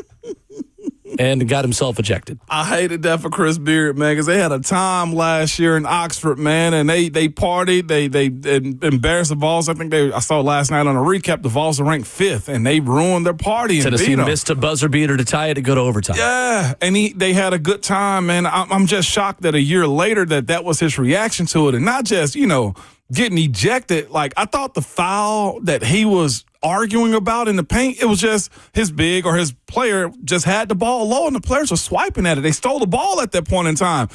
I don't know why he got that upset. I felt the fouls are more even than he made it seem with how he blew up on the court. And then his, the theatrics of him getting escorted off the court, waiting at the edge. And if y'all didn't see him with them, I had my sister-in-law over last night. We were all watching the game. She said he had some BBL legs. Like, his top was big and his legs was very scrawny. He had some stick legs out there, man, running onto the court. He bust into the doggone huddle and went off some more, and that just led to nothing because the Vols went up even further in that game. Tremendous game from the Vols last night to win the way they did. Coach Beard, he was selling out for his players, and it did not work for him at all. Nate Ament with 26 points in the second half, 80% from the floor. He also drew 10 fouls. That's the thing that he's starting to really do is be aggressive, get downhill, and get to the foul line. He's also starting to make those foul shots. He was 8 of 10 from the free throw line. Nate Ament now, Ramon, in the last 4 games in the second half, has scored 18, 17, 11, and 26. He cooking.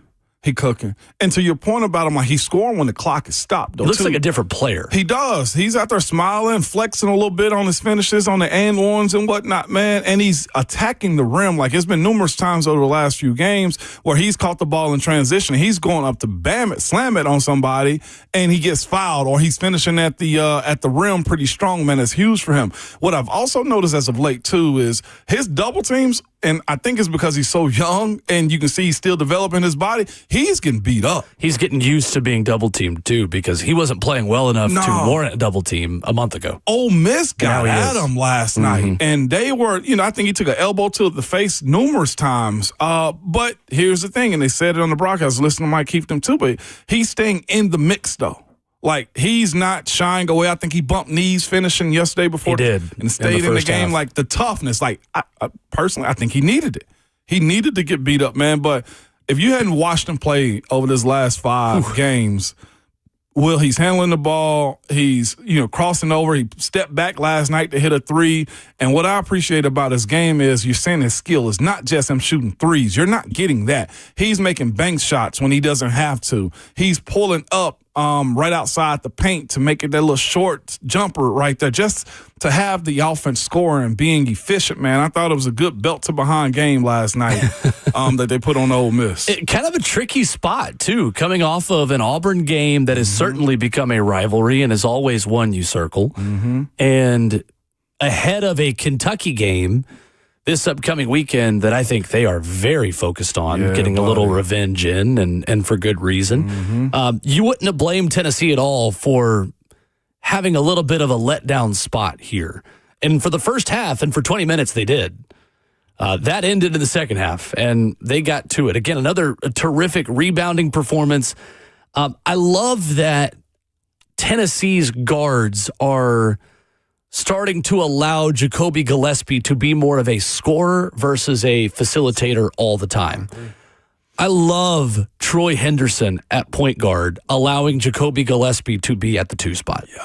Because I think it minimizes some of Jacoby's mistakes and turnovers and his need to always be the facilitator, because He's so loose with the ball that he'll do some great things and do some incredibly boneheaded things. But it also allows him to be a shooter. His fifth made shot was his fifth three-pointer last night, Ramon. He was a sharpshooter. And that high arcing shot that he's got and his ability to shoot from Chris Lofton range is significant for Tennessee right now because he is their best threat from deep. He is. And I over the last few games, too, in this same stretch, I got to give credit to J.P. Estrella. He's starting the game off, and they're choosing to in the paint. That little baby hook shot, I think he started the game off with the first 6 points or first 5 points of the game. He's aggressive, and it's not just, close to the rim. He's shooting that shot almost at the free throw line, man, and being good with it. Also, the way Jalen Carroll came and took Jack Carey came and took care of the Ole Miss players that was all up on Native Met yesterday. I think they needed that. Yeah. They needed that, man. Somebody got to stand tall in those moments when you got your star players or one of your star players getting pushed around the way he did. Yeah, he's an enforcer. No doubt. He had a few fouls to give. And two, the other part, too, that game, it was 26-25 at halftime. Yeah. That was problematic to me because you got Ole Miss making threes, and that's not their game at all. Nate Ament scored as many points in the second half by himself as Tennessee as a team scored in the first half. I like that. It's crazy. More. It's crazy. More. Coming up, man, a head coach in an introductory press conference dropped an eyebrow-raising bar, for lack of a better term, that you will hear coming up next.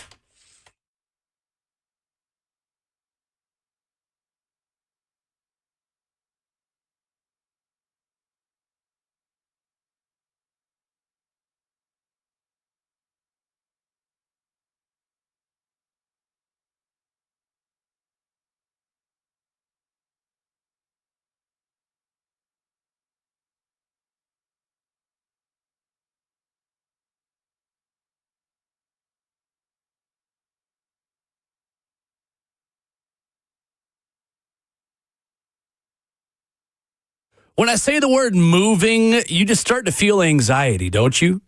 Maybe you're thinking about it. Maybe you're right in the middle of the process right now. Or maybe you're not thinking about it and I just got you stressed a little bit, right? Well, let me take that stress off of your mind and introduce you to Bernie Gallerani, who guarantees to sell your home in 30 days or less, or he'll buy it. Think about moving and not having to be stressed about selling your home, about getting top dollar for what you've got to put on the market. That's what Bernie's going to give you. And I tell you what, meeting Bernie and talking with him just for 1 minute, I could tell quickly his heart for serving Middle Tennesseans, his heart for helping out folks in Nashville. You don't need to go with that big national agent. You got to get Bernie on your team who cares about Nashville, who knows the area, who's going to be able to help you out. So if you're ready to sell your home, start by knowing its true value. Head online, BernieGallerani.com, and find out. Click on how much is your home really worth. Get the 30-day guarantee working for you. You can call Bernie as well, 615-428-2644. The only real estate agent in Nashville recommended by Barbara Corcoran of Shark Tank, 615-428-2644, online at BernieGallerani.com.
8:03, good morning. Live from the Circus Sports of the Mint Kentucky Down studio, I'm Justin Hawkins. Tennessee Vols basketball last night picks up their fourth straight win as they dominated Ole Miss 84-66, led by freshman forward Nate Ament, who had 28 points and 6 rebounds on the night. 26 of those 28 points Ament scored were in the second half. Guard Jacoby Gillespie made 5 threes in the win, as well as making 20 points. The Vols moved to 6-3 in SEC play, and next up is a rematch this Saturday night against Kentucky in Lexington at Rupp Arena.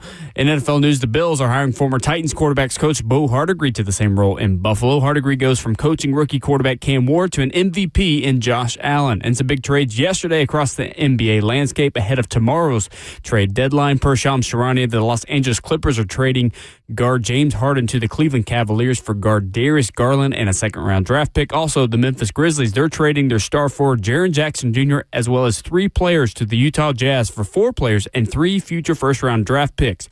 For all your foundation repair and waterproofing needs, you got to go to USSTN.com. Breaking news at once on your home for the Titans and Vols. This is 104.5 The Zone.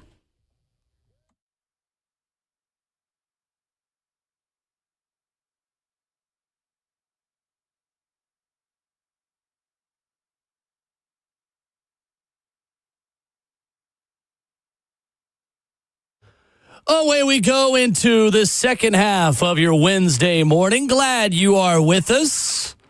At Ramon and Will on Twitter, streaming live on 104.5 The Zone TV, Facebook Live, YouTube, Twitch, or there on Twitter as well. He is the 11-year NFL veteran involved for life, Ramon Foster. Justin Hawkins is at the controls, and I'm Will Bowling.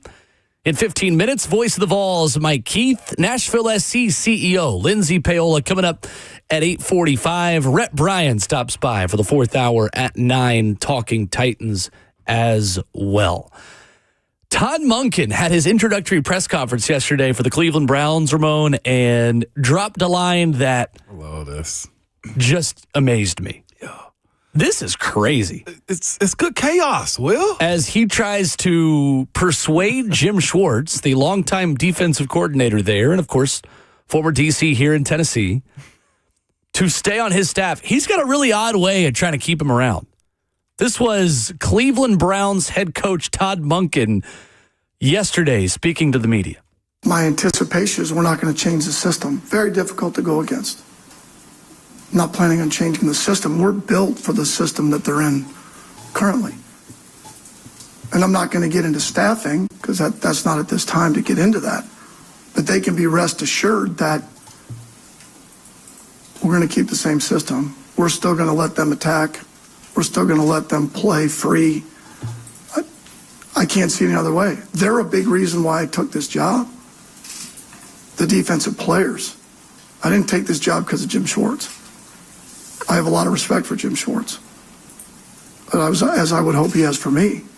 But I took it because of the players that are here, the ownership, Andrew Berry, and the ability to build this roster from the ground up on the offensive side.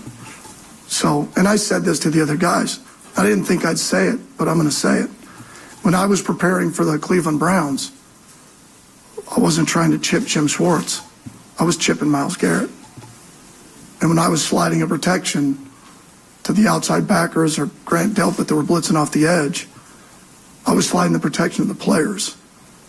And when I was worried about throwing to the right against Denzel Ward or Tyson Campbell to the left, that's who I was worried about throwing at. Go off, Todd. This is where Ramon will pipe in from time to time when AFC North teams do dumb things and go, I love this for them. I love this for them. I do. When in reality, you just love it for you. I do. As an 11-year Pittsburgh Steelers veteran. Todd Monken is Cleveland's Diego Pavia, baby. He needs somebody to talk trash for him. No, Will. How tall is he? 5'8", 5'10". But I love this for him because he's right.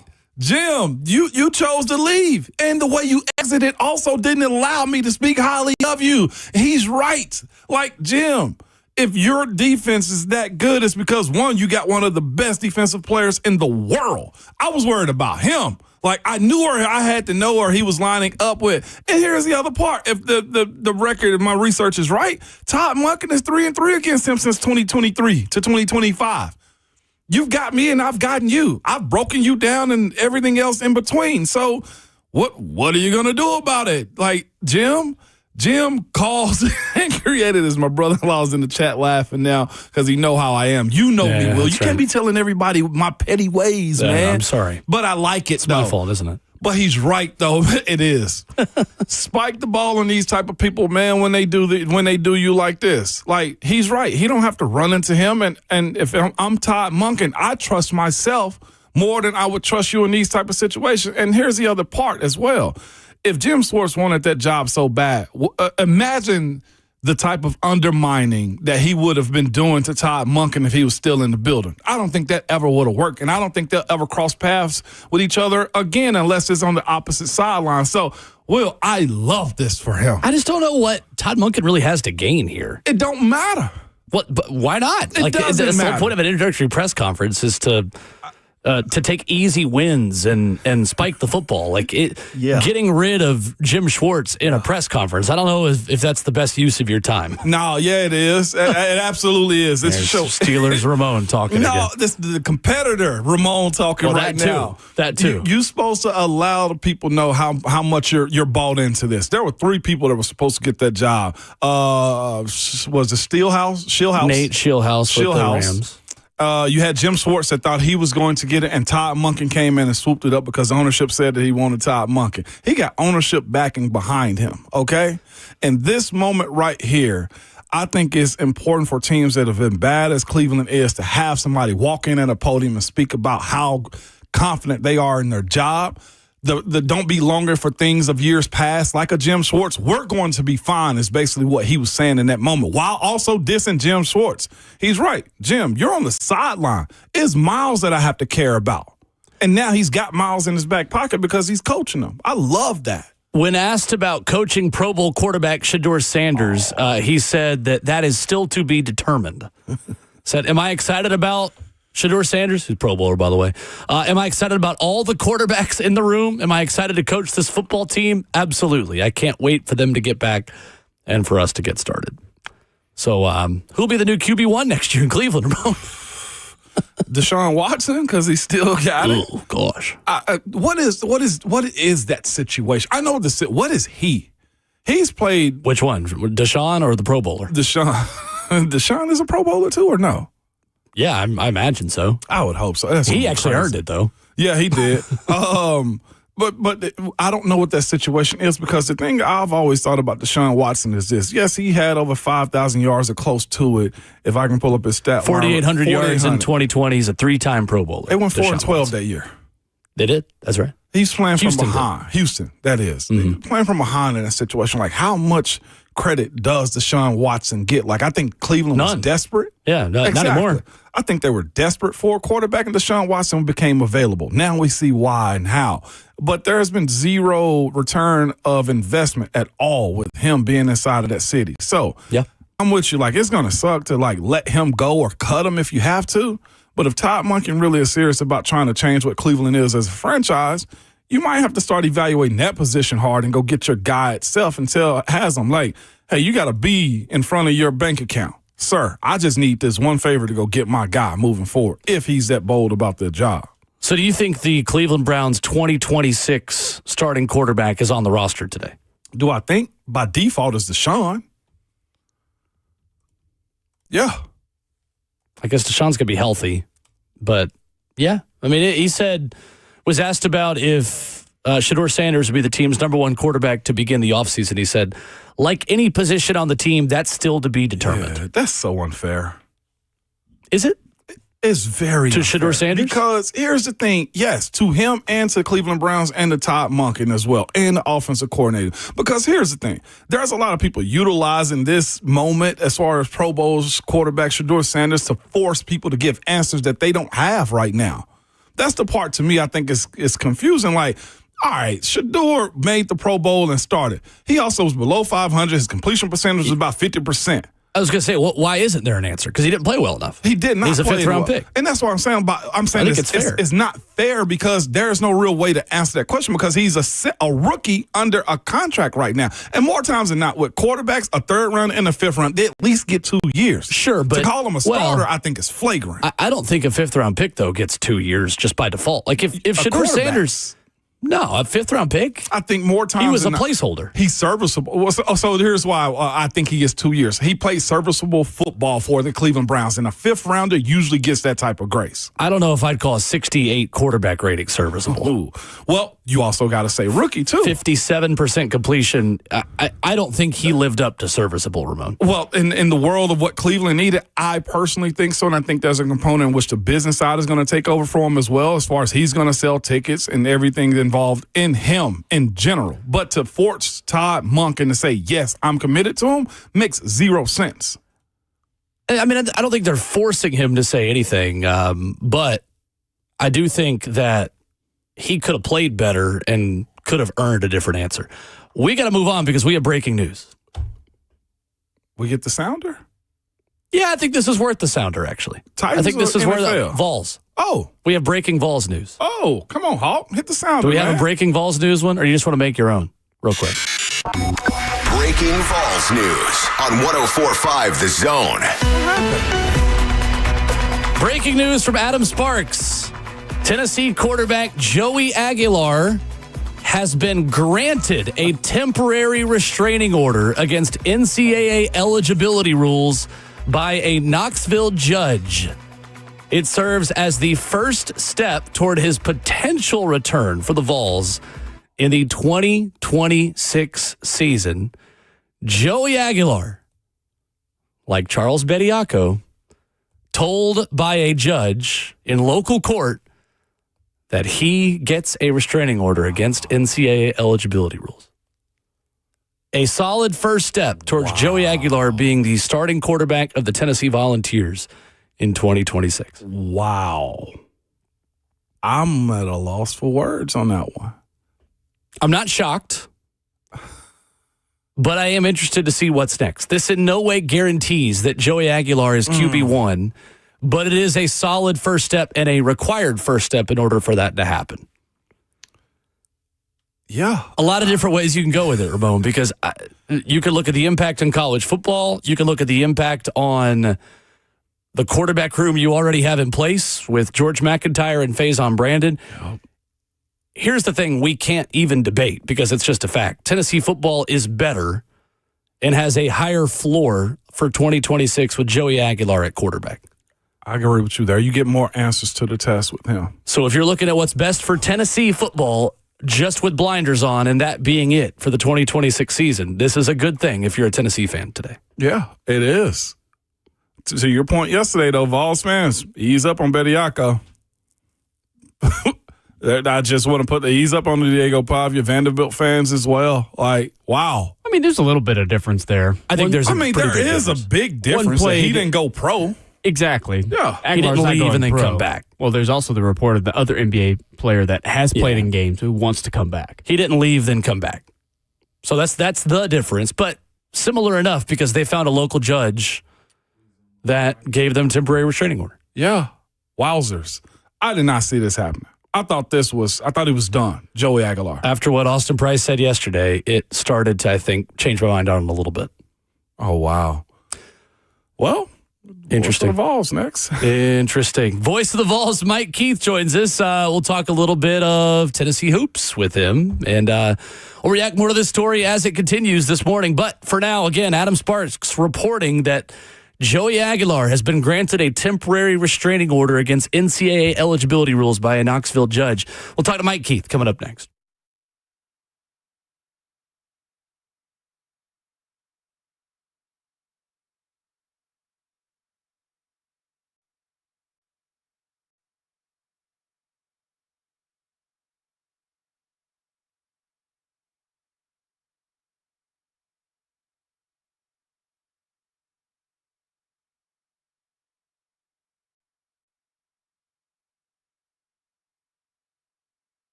Ramona Will continues in hour 3 this morning on 104.5 The Zone. If you missed it before the break, the breaking news via Adam Sparks of the Knoxville News Sentinel.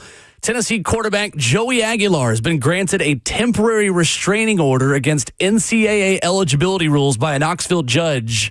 15-day restraining order from Judge Christopher Haggerty in Knoxville. Ramon Foster, Will Bowling, joining us this morning for what we thought was going to be, off the top here, more of a Tennessee basketball discussion. He is the voice of the Vols, Mike Keith, who you hear every time you hear the Sopranos music. Mike, good to have you back on. Good morning. How are you? Absolutely. Good morning. Good morning, gentlemen. It's good to be with you. Thanks for having me on. Yes, sir. Absolutely. Wanted to start, Mike, since this is the big breaking story, and it's something that I imagine will continue to develop because that's the way these things work in college athletics in 2026. What is your reaction to this process of Joey Aguilar potentially being back on a Tennessee football team, Mike, that now also has added a lot of defensive reinforcements and a brand new staff as well, and Jim Knowles on the other side of the football? I think you said it properly, Will. Process. I mean, that's where we are in all of this. The portal's closed. The football team is set. And so however they go about this process with Joey Aguilar, it's going to run sort of in the same direction with what Tennessee football does, and they'll just have to wait and see how it all plays out. I mean, let's back up for a second.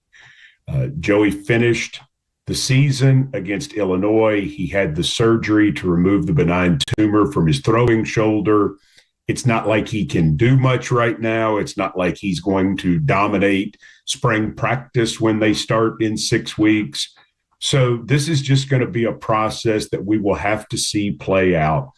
And the overriding theory in Joey Aguilar's argument is one that I know both of you know very well because of Diego Pavia and everything that's sort of happened in this direction. And that is the crux of the argument is that because junior colleges are not sanctioned by the NCAA, the players in these cases are saying, then why should you lose NCAA eligibility if that's the case? And, so the whole thing with Joey is he went to San Francisco Community College in 2019. He didn't play. 2020 was a COVID year. And then he went to Diablo Valley, still not over the basketball game yet, pardon me. Diablo Valley for 2 years. That's a community college before spending 2 years at Appalachian State and 1 year at Tennessee. So his contention in the suit is I've played 3 years of NCAA football. I should have one more. That's the contention. Regardless of how far he's removed from high school, regardless of age, anything else, his contention in his case that he has separated himself on, and as you mentioned, filed in Knox County, is I think I deserve one more year of NCAA eligibility because junior colleges are not part of the NCAA. That's the legal argument. Whether that is right or wrong or indifferent, I have no idea. I have no idea how judges are going to rule, how it should go, how it will go, but that's what the basis of the argument is. And so we'll just see how it plays out. What we know is we're going to see George McIntyre and Faison Bradley in spring practice. Excited to see both of them. Excited. I saw George in the lunchroom yesterday, and he looks great. I'm excited to see him get out there and sling it around. Excited to see Bradley with all the hype. Schaub, the kid who comes in from Colorado, excited to have a chance to see him as well. And now we'll just kind of play this on out. So not surprised by this news, especially based on what happened with Bediako in Alabama. And this is not the end of the legal journey. It's only the beginning. And so I think that's the most important thing to keep in mind, what his argument is and how far we have to go. And I think it's going to stretch this overall discussion, Will, of what we've been having as far as how this is all going to fit together going forward. That's one of the big challenges in all of this is there are going to be so many determinations in a lot of it. Brent Hubbs and I discussed it on Big Orange Rewind Sunday night. about baseball players. I mean, let's say you signed right out of high school with a Major League Baseball team. You played 6 years, just for example, you played 6 years of minor league ball, and you're not going to make the big leagues. You know it's not going to happen. What if you said, I want to come back and play college baseball? Yeah. I think there are all these paths. Hubbard, that's been Hubbard's idea, and I think it's an interesting one because I think it could be the next frontier in this. But you can think of so many other possible frontiers in all of it too. And the Aguilar is one that it's more plausible than some of them. To me, it's certainly more plausible than Bediako because Aguilar has never signed to go to the NFL, signed with a professional team, a professional organization, never put his hat in, his number in the hat to go into the draft. So we'll see. We'll see. Wow. Mike, it's a unique part of this conversation, too, because as you mentioned, there could be guys that feel like, hey, baseball, I never played in college, or guys that feel like they got robbed out of their careers on the football or basketball side. But I think it's unique to point out as well. There has to be a talent component to you getting more time in college that's involved in this, too, correct? You got to have some talent as well. Well, it's like why Alabama wanted Bediako back. Right. Yeah. They don't have a big man who can guard the rim. Yeah.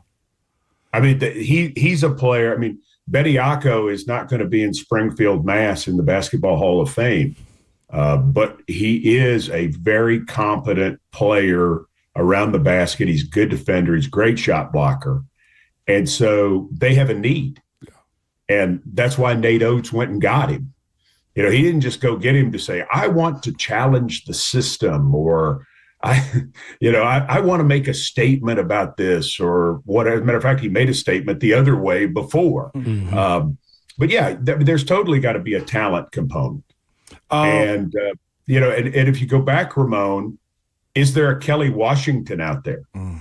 Is there a guy who played one sport professionally who comes back and says, I'm thinking maybe I want to do this?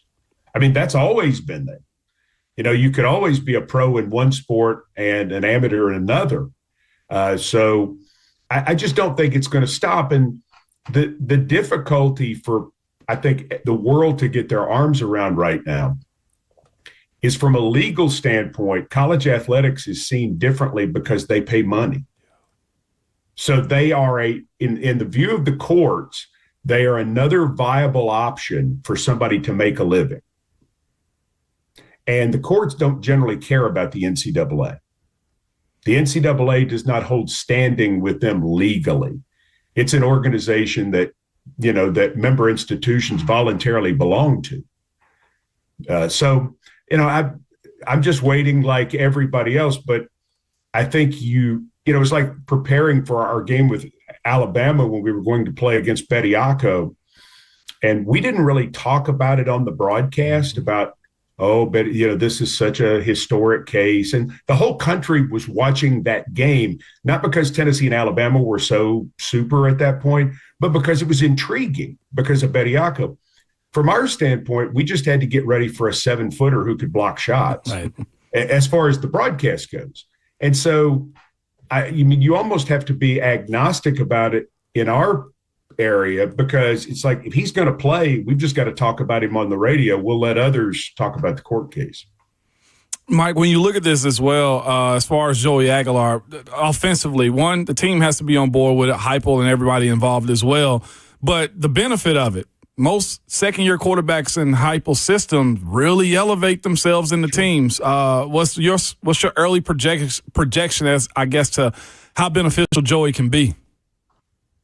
I mean, Joey was the story of the year for this Tennessee football team. Yeah. This Tennessee football team certainly did not have a great overall story in the 32-year history of Tennessee football, but he saved the day. And so he has great regard within the building. He's a tremendous person. I mean, he's just a great kid. Mm-hmm. And the other part of him that is really exciting to me is that now that you know about the shoulder injury, you wonder, was he limited down the stretch what he could do? He was not the same player overall after the Alabama game that he was in the first half of the season in terms of his physical abilities. So, yeah, I mean, he was coachable. He's a good athlete. He's willing to grow and learn. So you would figure, yes, if that works out, that would be exactly what he would do, would be to take a big step. I want to sort of go into that a little bit by saying I'm also really excited about George McIntyre. Yeah. I think George McIntyre has a chance to be something very, very special. He can, as Coach Mack would say, he can really spin it. He's a smart kid. He's a tough kid. He's got his dad's athleticism, and he's got his Uncle Mike's grit. His Uncle Mike was tough. Mm-hmm. And just a little bit nasty. Mike McIntyre is a great guy, but on the field, on the court, wherever he was, he's a little nasty. George has got a little bit of that about him.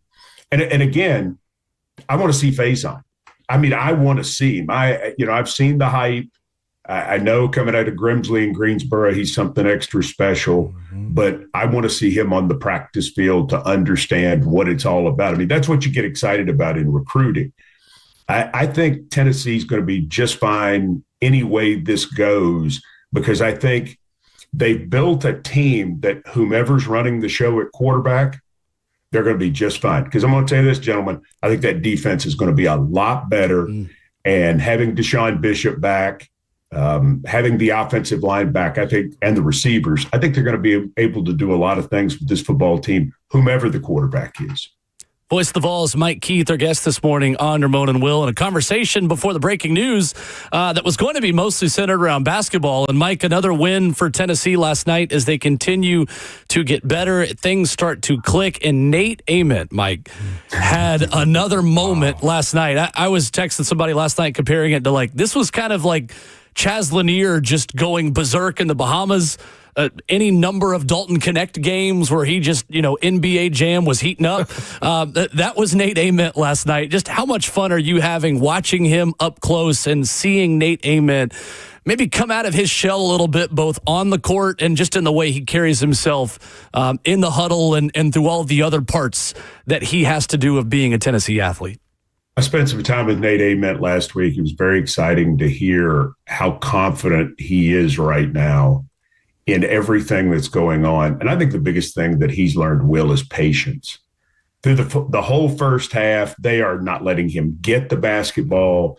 They're working him over in every area. He's 1 of 5 from the field. He maybe forced a couple of those shots, but he's just not getting a lot of opportunity offensively in that moment.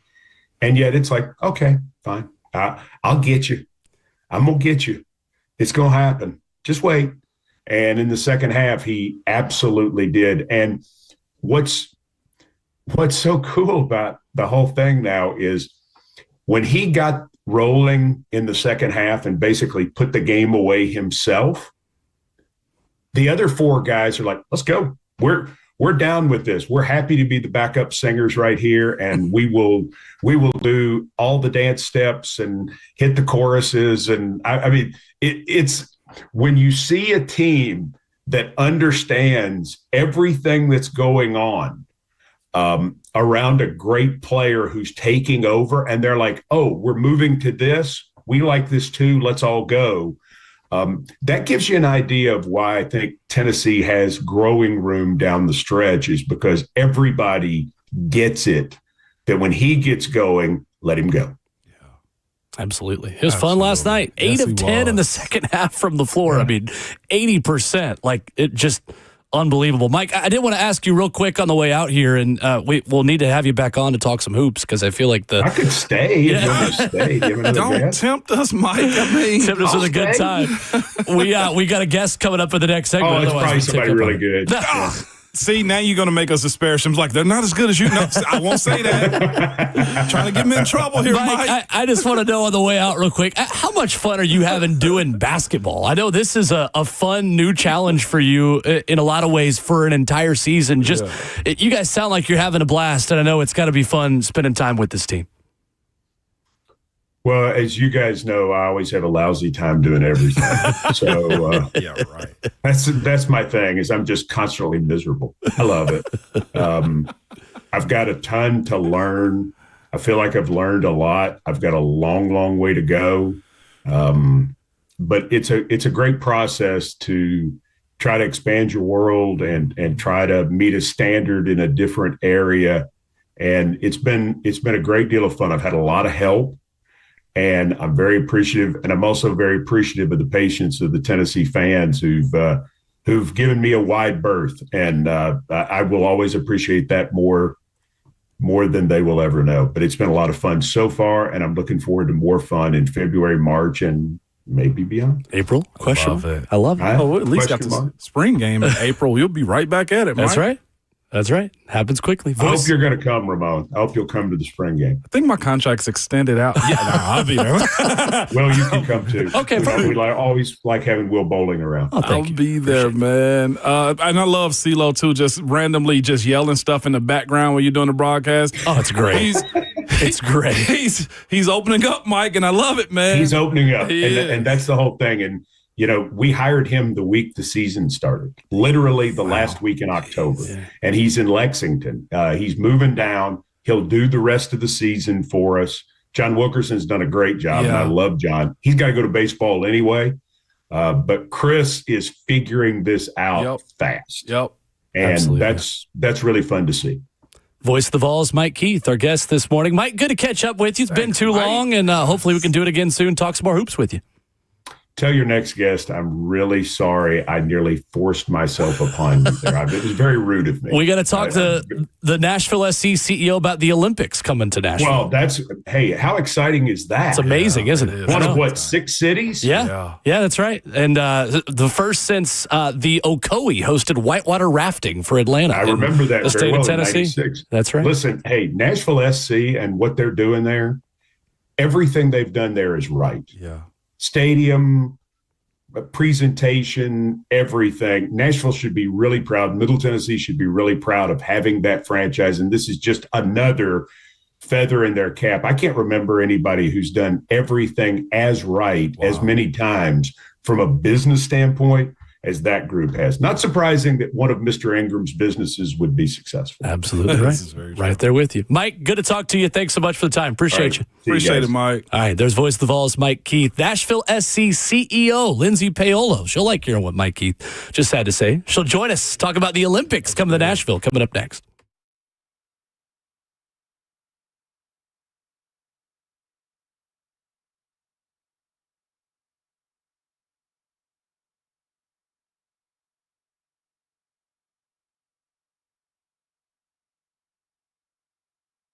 It's Ramon Foster for Hiller Plumbing, Heating, Cooling, and Electrical. Man, nobody likes dealing with a plumbing, HVAC, or electrical emergency. I've been checking my HVAC systems around the house, man, to make sure everything's working appropriately because, again, issues pop up when we have just traumatic weather that is just that hits our area, man. The reason I like dealing with Hiller is this, man. They're very professional in everything that they do, whether you got a plumbing, heating and cooling, or an electrical issue. And the price that you're told is also the price that you pay. You're not going to have somebody coming at the end. It's like, hey, we tack this on. No, absolutely not. There are no hidden fees or surprises on your bill when you get them. Hiller's been in business for over 35 years and a family-owned and operated as well. Their motto is, and they truly believe this, happy you'll be or the service is free. If you're not satisfied with the work they do, they'll do all they can to make it right. I've had them over to my house. I've had a small issue they had to come back and fix. No charge, no issue, and they came very promptly. They're just good. Listen, to learn more about Hiller or to book with them, go to happyhiller.com.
Ramona Will continues at 104.5 The Zone, wrapping up Hour 3 alongside 11-year NFL veteran Ramon Foster. I'm Will Boulding. Pleased to be joined this morning by Nashville Soccer Club Chief Business Officer Lindsay Paola, kind enough to join us and talk about Nashville SC and Geodis Park hosting the Olympics for soccer for LA 28. Lindsay, good morning. How are you? Good morning. I'm great. I mean, I can't be any better, right? We had huge news yesterday. Thanks for having me. Absolutely. Excited to talk about this. Geodis Park, one of 7 venues for the Olympic Games soccer tournaments. How excited are you to showcase Geodis and showcase Nashville Soccer Club to the world? We're all really excited. Yesterday was a huge day. We've had to keep this secret for several months, and it was really hard to do because it's such great news for the stadium, for the city, for the state. So we're really excited to share the wonderful venue that we have, Nashville Stadium, with the world.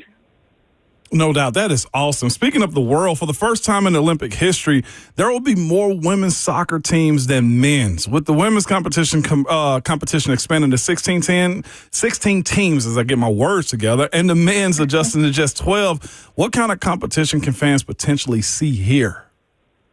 Well, here's the great news. I mean, we don't know yet who's playing, men's, women's. It's probably both, right? We don't know any of those details. But we've got our She Believes Cup tournament on March 1st at Geodis Park, which is the U.S. women's national team playing. So it feels like it's a little bit of a preview of what we can see in 2028 because the U.S. women's national team is such a strong team. And when they come to Nashville, they always bring a huge crowd. So we'll see it this year in March. And then in 2028, hopefully we get to host the women's national team. We don't know, but we hope. And I think that's just a great preview. I think if you speak it, it'll happen. Okay. So I'm just going to throw that out there. I'm going with that. Yeah, I like it. What also went into this process and what ultimately swayed the LA 28 Olympics to Nashville? Well, I think hosting the FIFA World Cup matches last year was a kind of a game changer for us. It put us in the world spotlight for soccer, and FIFA and the LA committee worked closely together. And when they evaluated this bid, I'm sure they thought, okay, they can host, or they already hosted the Club World Cup, but also we're the largest soccer-specific stadium in the United States and Canada, and that's a big deal, right? But let's be honest, we all know that Nashville, the hospitality here, Music City, the vibes, everything. So when you put all of that together, it had to make us an appealing bid. And I think that's one of the reasons, or multiple reasons, why we got selected, one of 7 venues. Nashville Soccer Club Chief Business Officer Lindsay Paola, our guest this morning on Ramon and Will. Lindsay, I'm curious what kind of feedback you got from that process and going through that with the Club World Cup to now fast forwarding to this year.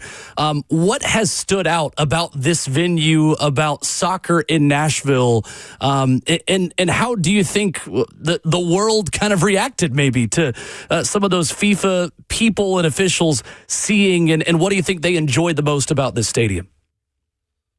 I mean, I think the size and the venue, when you go into that venue, it sells itself. There's no bad seat, even though it is the largest soccer-specific stadium. It's so clean. Our team does an amazing job of just maintaining the venue, and I think that's what impressed the evaluators. And I read this morning, and I'm going to steal it from Axios, they said that us hosting the Olympics is another gold medal for Nashville's status as a soccer city, and I think that's so true. We just cemented it even further by being able to announce the news yesterday. Absolutely. That's awesome, and right there. As you look too at the kinds of events that this stadium can host, you guys have had some outstanding concerts at Geodis Park, obviously Club World Cup, Nashville Soccer Club season, which we're really excited about getting started here in a couple of weeks. How ambitious are you all in what this stadium can be as a host for just major events in the city? And what is maybe next on the radar as you guys look to continue to fill this building with 5-star and gold medal, to those kinds of words, kind of events? Yeah, I mean, we will put anything we can in that venue. We have rugby coming, so it's the first time we're having a non-soccer event at the stadium, and that'll be April 19th. We, as you said, have had concerts. We continue to have concerts. We've only announced that we've got more coming. Forrest Frank this summer. We're going to use our own venue as a World Cup watch party venue for the World Cup break that's happening this summer. So we'll be hosting watch parties out at our North Plaza. But we've got the bid out for the Women's World Cup in 2031, the Rugby World Cup in 2031 as well. I mean, there's so many things that we can do. We hear a lot about our friends at the Titans and the Preds and all that they can do, but we also are able to host these big events, and so we're really excited for the possibilities. I honestly think they're endless. I think this is kind of a game changer, which is why it's such exciting news. Lindsay, when you look at this upcoming MLS season as well, and the just incredible events, and you guys do such a good job with the themes and with the different activations you have for Nashville SC games, what can fans be excited about in Geodis Park this season as you guys get ready for another marathon MLS campaign that starts here in a couple of weeks? Well, Mike Jacobs and his team and BJ, they put together a great roster. So we're really excited for what you'll see on the pitch. But to your point, we have some of our themes that folks love, the ones that come back every year. My favorite, Military Appreciation Night. We've got our Star Wars night. This year we've added in a Harry Potter night, which is getting a lot of buzz. But we've added some other things. On our Wednesday matches, we'll have dollar hot dogs, which is very popular. I don't eat hot dogs, but everybody else seems to, so that's drawing a big crowd. But we've got all these different initiatives to help some of our season ticket members with the pricing of food and fan-friendly pricing, and there's just a lot coming up, and we're going to announce some big changes on our transportation as well. We're changing our ride shares. So we've got a lot of things that we've learned over the past few seasons that we're working on and improving so that our fans can really enjoy being at Geodis Park. They already do, but we like to make it better year over year. Well, we are excited for all of it. Lindsay Pale at Nashville SC, CBO with us this morning. Olympics in the state of Tennessee and in Nashville. Going to be really, really exciting. Lindsay, thanks so much for the time this morning. We appreciate it. Thank you. I appreciate it. Thank you. All right. Lindsay Pale with us this morning, talking a little bit of soccer and Olympic sports. I was going to tell her she missed one of the biggest events of the year this year as far as events inside of Geodis. What's that? The bowling wedding. my wedding's not at Geodis, though. I was going to try to get you in there. That's been signed, sealed, delivered for a long time. Listen, but you'll give that up to go have the wedding inside of Hani Mukhtar is a big enough deal to get married at Geodis Park, and he did on the field. You should have let me lie for you right there. We can move venues. You went from advocating for you to do the first kick before a Nashville SC game your today. Wedding. You switched up. Everybody eats, B, okay? Appreciate Lindsay for joining us. Really exciting and cool for the state of Tennessee to have the first Olympic competition since the 90s with Hawk had a great line there. He said from first kick to first. Say it on air. Don't just tell him. I want to hear it. You were about to go to break. I wasn't going to miss it. Interrupt me. I get interrupted all the time. I usually deserve it. Ramon goes to first kick to Will's first kiss. There we go. That would have been damn good. Far from my first kiss. 615-737-1045. The only one that matters. Although I've only ever spoken to one woman. Her name's Peyton Kennedy on News 2. Hour 4, Rhett Bryant in studio with us next. That's good.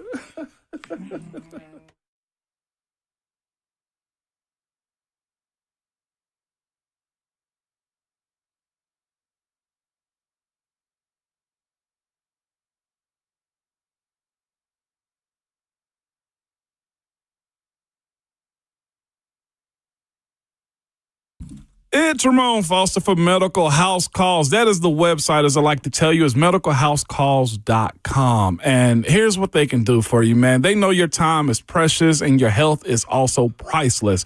At Medical House Calls, they can offer you primary care personalized just for you.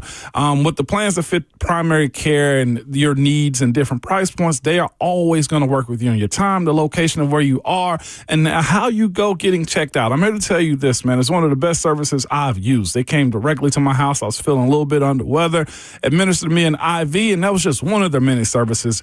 They offer so many different things. They want to bring back the concierge to medicine, whether it's urgent care at home where you got to get something fixed, or a sickness or infection or injuries. Also, your in-home labs and testing, so much more. For a flat fee, you can get an evaluation, full exam, treatment plan, and prescriptions if you need it. Website is medicalhousecalls.com. They're available to you Monday through Sunday from 7 a.m. to 8 p.m. You can call or text them as well at 615-838-2375. And make sure you tell them that Ramon sent you.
9:03, good morning, live from the Circus Sports of the Mid-Kentucky Downs studio. I'm Justin Hawkins. Breaking Vols football news this morning per Adam Sparks of the Knoxville News-Sentinel.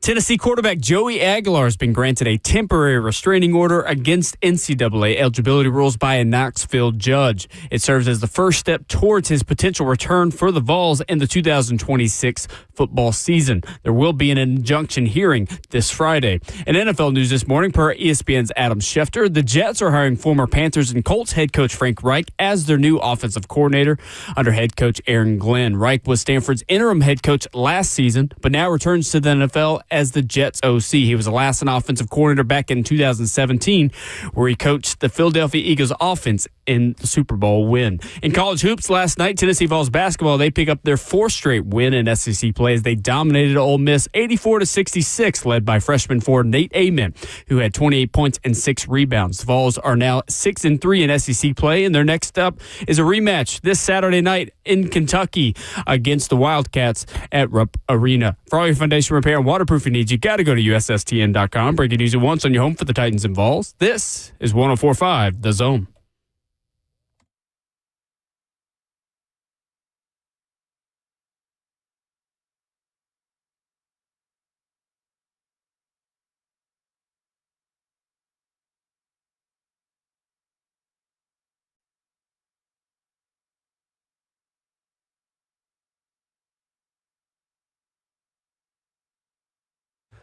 Fourth and final hour of the show, fourth quarter of your Wednesday morning, Ramon and Will. Glad you are with us to kick off the middle of your week. He is Ramon Foster, Justin Hawkins behind the glass, myself, Will Bowling, joined as always at this time on Wednesdays by our good friend Rhett Bryan of Titans Radio for the fourth quarter. What's up, Rhett? Good morning. Good morning. How we doing? Good. Where's the four fingers, man? Come on. My bad. I got you. I was over here in the middle of a thread, baby. Wednesday visit with you with a football game to preview for a little bit. Yeah. Which hurts my heart a little bit. Yeah, but you know what? Life's moving by pretty quickly. Like, you're getting ready to get your busy season, getting married and all that. Like, you'll turn around twice, it'll be here again. It sucks for the first few weekends when you don't have football, but it goes pretty quick. Yeah, it does. It really does. I mean, think about it. We're already into February this year. Crazy. Good grief. Happens quick. We got Combine this month, Super Bowl this month. You got free agency next month. March the 11th, Yeah, like NFL, I mean, I know it's not an everyday news cycle, but to your point. They're putting things in that email inbox to be at the top of the list They just continue to pass the bat. Every time. Next up. King, the NFL. No doubt. If it's not a 365-day news cycle, it's at least like 350. Robert Saleh presser. Our first visit with you today since he spoke to the media last week. Obviously, we've covered that here and every show has. But what stood out to you about what you heard from the new head coach last week? Well, the first thing, hearing. That's right. Yes, that too. The first thing is just when someone asks him about any learning moments from his first tenure as the Jets head coach, and he said the thing I will correct is that I will call the defense.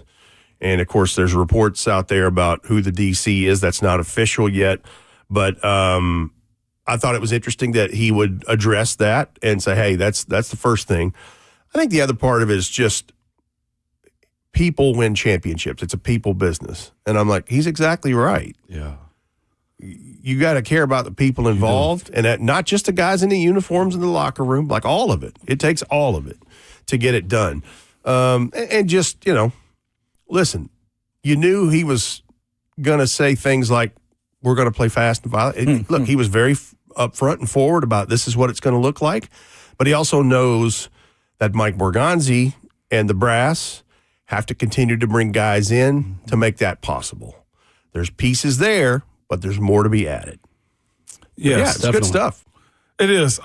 Just the optics of it, it looked fine. It looked calm. It looked like it was going in the right direction too. And to your point, like I was glad to hear how they wanted to lay out the culture, because there's always a question from media folks. I'm media. We're all in it.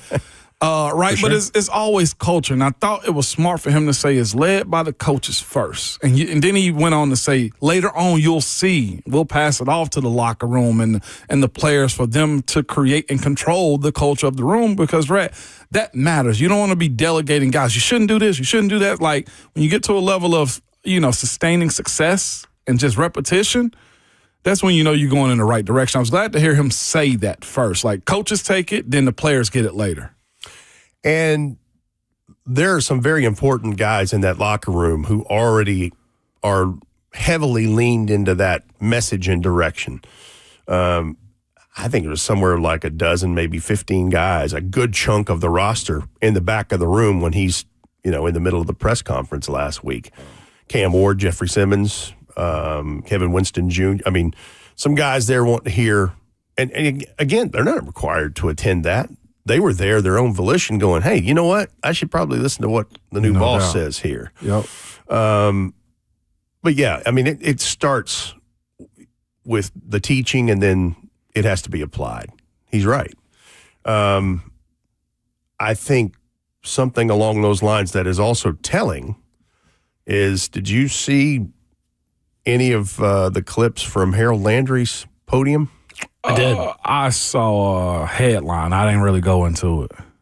He wouldn't comment on what the culture was like his last year. Yeah, he said, I could talk about what it was like when Vrabel was there because it's very similar to what we have now. But he said, I won't comment on what it was like my last year in Tennessee. And I just, when you don't, you're like, oh, okay, that's something. Yeah. So, you just see those things, hear those things, read those things. But when you have that at the podium, you're like, oh, okay, all right.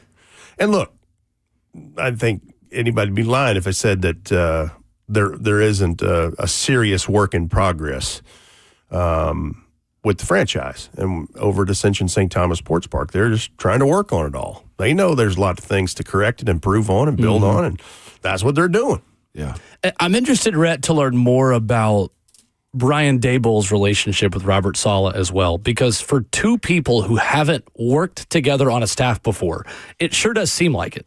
And anything that Robert Saleh references about Brian Daboll is like, Dabes will say this, and Dabes does this. And I'm not saying you have to give someone a nickname and you're automatically best friends, but clearly there is a close relationship there from what Robert Saleh has said on the record, from what writers like Albert Breer have reported, that they became very close in being the two head coaches of the professional teams in New York. And there will obviously be a learning period for both of them to understand, okay, but what's it like to work together? And that's something that they're going to have to figure out in real time. But that is something that I'm fascinated by in Brian Daboll's willingness to tell the Philadelphia Eagles, a team 1 year removed from a Super Bowl, no, I'm good. I want to go work with Robert Saleh, Cam Ward, and the Tennessee Titans, something that I think nationally is like, whoa, wow, what are they doing over there that's so different that you would not want to work with Philadelphia? Well, first of all, proper context is it's pretty documented that Brian Daboll really wanted Cam Ward. Mm-hmm. And so he's not going to necessarily pass up an opportunity to do that. That's where it starts for me. I think it is interesting that you're right. While they coached two different teams in the same market, they shared the same stadium. So I'm sure they had some kind of interaction together. But the other part of this is the league among coaching circles, like all of that stuff is very tight. You either know that person or you know some people that you trust implicitly that have worked with this person. And so their reputation precedes themselves. And I think that's where part of that comes into play is like, oh, he did that or he did, you know what? That sounds like he and I would get along quite well. Yeah. He and I have a lot of aligned thinking. The business is very much connected together. And I think we're learning that in real time because I didn't see Saleh pulling this staff together with this type of experience, man. And just on paper, the season's got to be played out. Mm-hmm. Guys got to stay injury-free and everything that goes involved in it. And, Cam got to take the proper next step as far as being a second-year guy. But as far as the teaching, as far as the coordinators go, Rhett, I don't want to say a home run, but it looks good. Well, it is quite the contrast from previous years. When you think about, if Gus Bradley is the defensive coordinator, as it's been reported, and that gets done between all the coordinators of all three phases and the head coach, every one of those guys has previous head coaching experience, whether it be a head coach permanent or an interim, counting Bones Fossil. And when you look at the number, I mean, it's over 150 games of experience.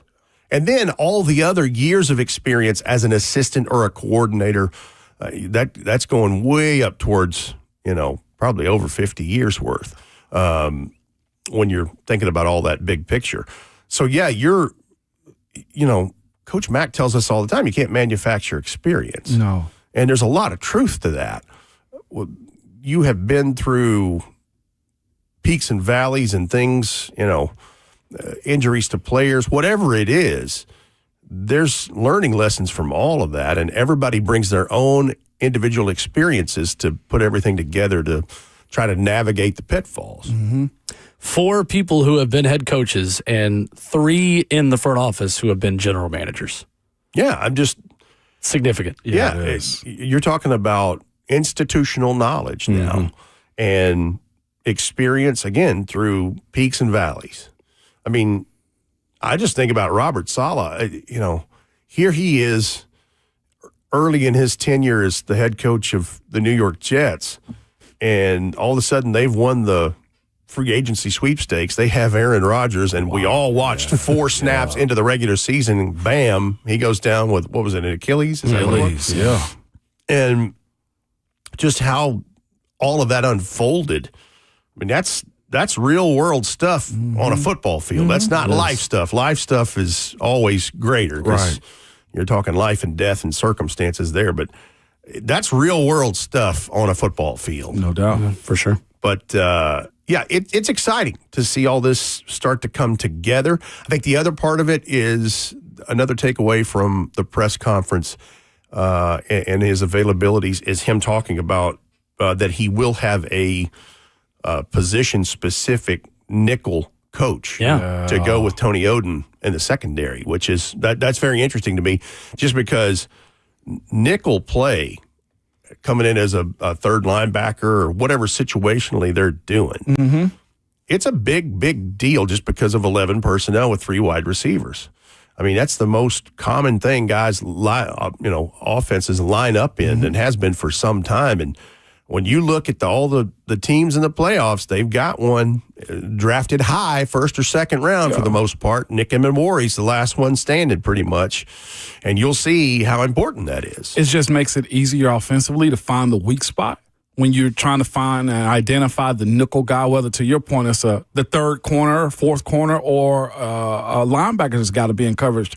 And you got to make sure those guys know what they're doing because they don't play all the time or they're not starters. You know what I'm saying? So you got to make sure that there's not a drop-off like that. So that's a smart move. And there's usually talent and skill set and acumen tied in with that. They played either some type of hybrid star position or whatever, and they've seen and done a lot of stuff so that they're able to be position versatile. But I thought that was interesting. And then his description of Brian Dable, too, is like, he said you can point in every direction and see the Shanahan tree. Yeah, that was interesting. And how that Brian Dable's offense is different, and that it's a different challenge for defenses every week. And I like that one is not like the others. Yep. And there's sample sizes of success and his stops and tenures along the way, college and pro.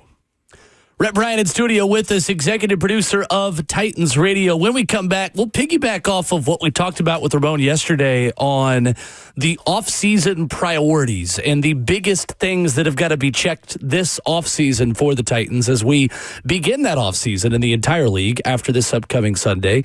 And we'll talk a little bit of Super Bowl 60 with Rhett Bryant after this as well, coming up next.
Hour number 4 of Ramona Will, 104.5 The Zone. Rhett Bryant in studio, Ramon Foster, Will Bowling, 615-737-1045. One of those just really fast-moving 4 hours. It has been. I'm going to give you some old head on this music right here. First of all, this is Baba O'Reilly from The Who. And I went to school with people, and like everybody, my generation or older, like, oh, I want to hear that song, Teenage Wasteland. It's like, no, it's Baba O'Reilly is the name of the song. Yes, the hook is Teenage Wasteland. Yeah. But it's just anybody that's like a Led Zeppelin fan, they know all the songs. They can't tell you the song titles because they usually aren't tied together. Right, Yeah. right. Was that strategic? You know what? I'm not 100% sure on that. You know?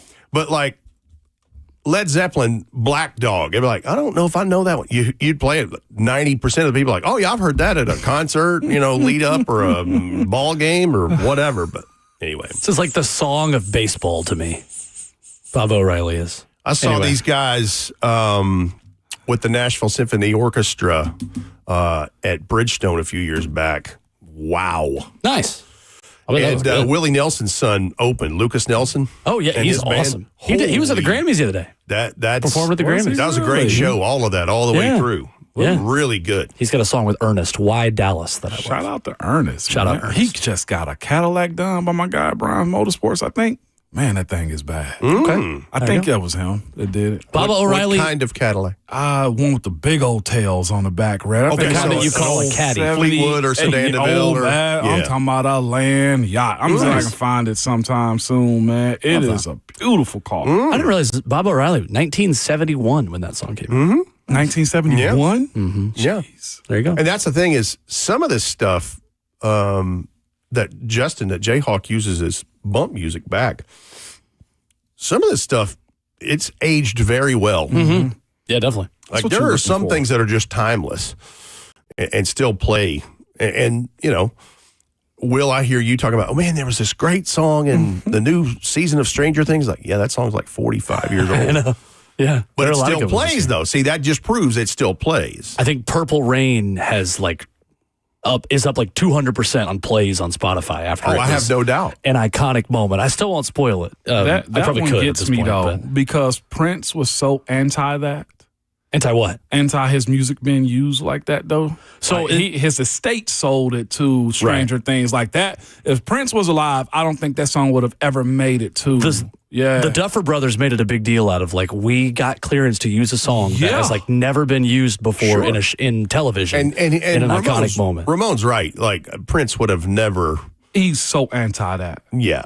And listen, I would be fascinated to hear all of the tracks that are just in a vault that no one, because people in ball, people talk about somebody being a gym rat or a film rat. Yeah. He was a studio rat. Mm-hmm. Because When Doves Cry is on there too, which is also a banger. Paisley Park, like there's supposedly a vault within the vault of songs, and I'm saying I hear people estimate it's in the hundreds. Literally, like literally, he could release, his music company could release a posthumous album every month for the next 10 years. Kind of deal. Like he's got that much stuff that no one's ever heard. That's crazy. I mean, he was a brilliant mind and a brilliant performer, savant, and penned lots of songs that were famous that other groups did and took off and had hits with. So that's where a lot of people get into discussion. I know we're talking football, but this is, pop culture entertainment that we'll do Super Bowl. It's Super Bowl, especially. But like legitimately, that's the conversation between Prince and Michael Jackson as well. Like Prince, the artist, like played every instrument, did all the voices, and put on like concerts at the drop of a dime. And Mike is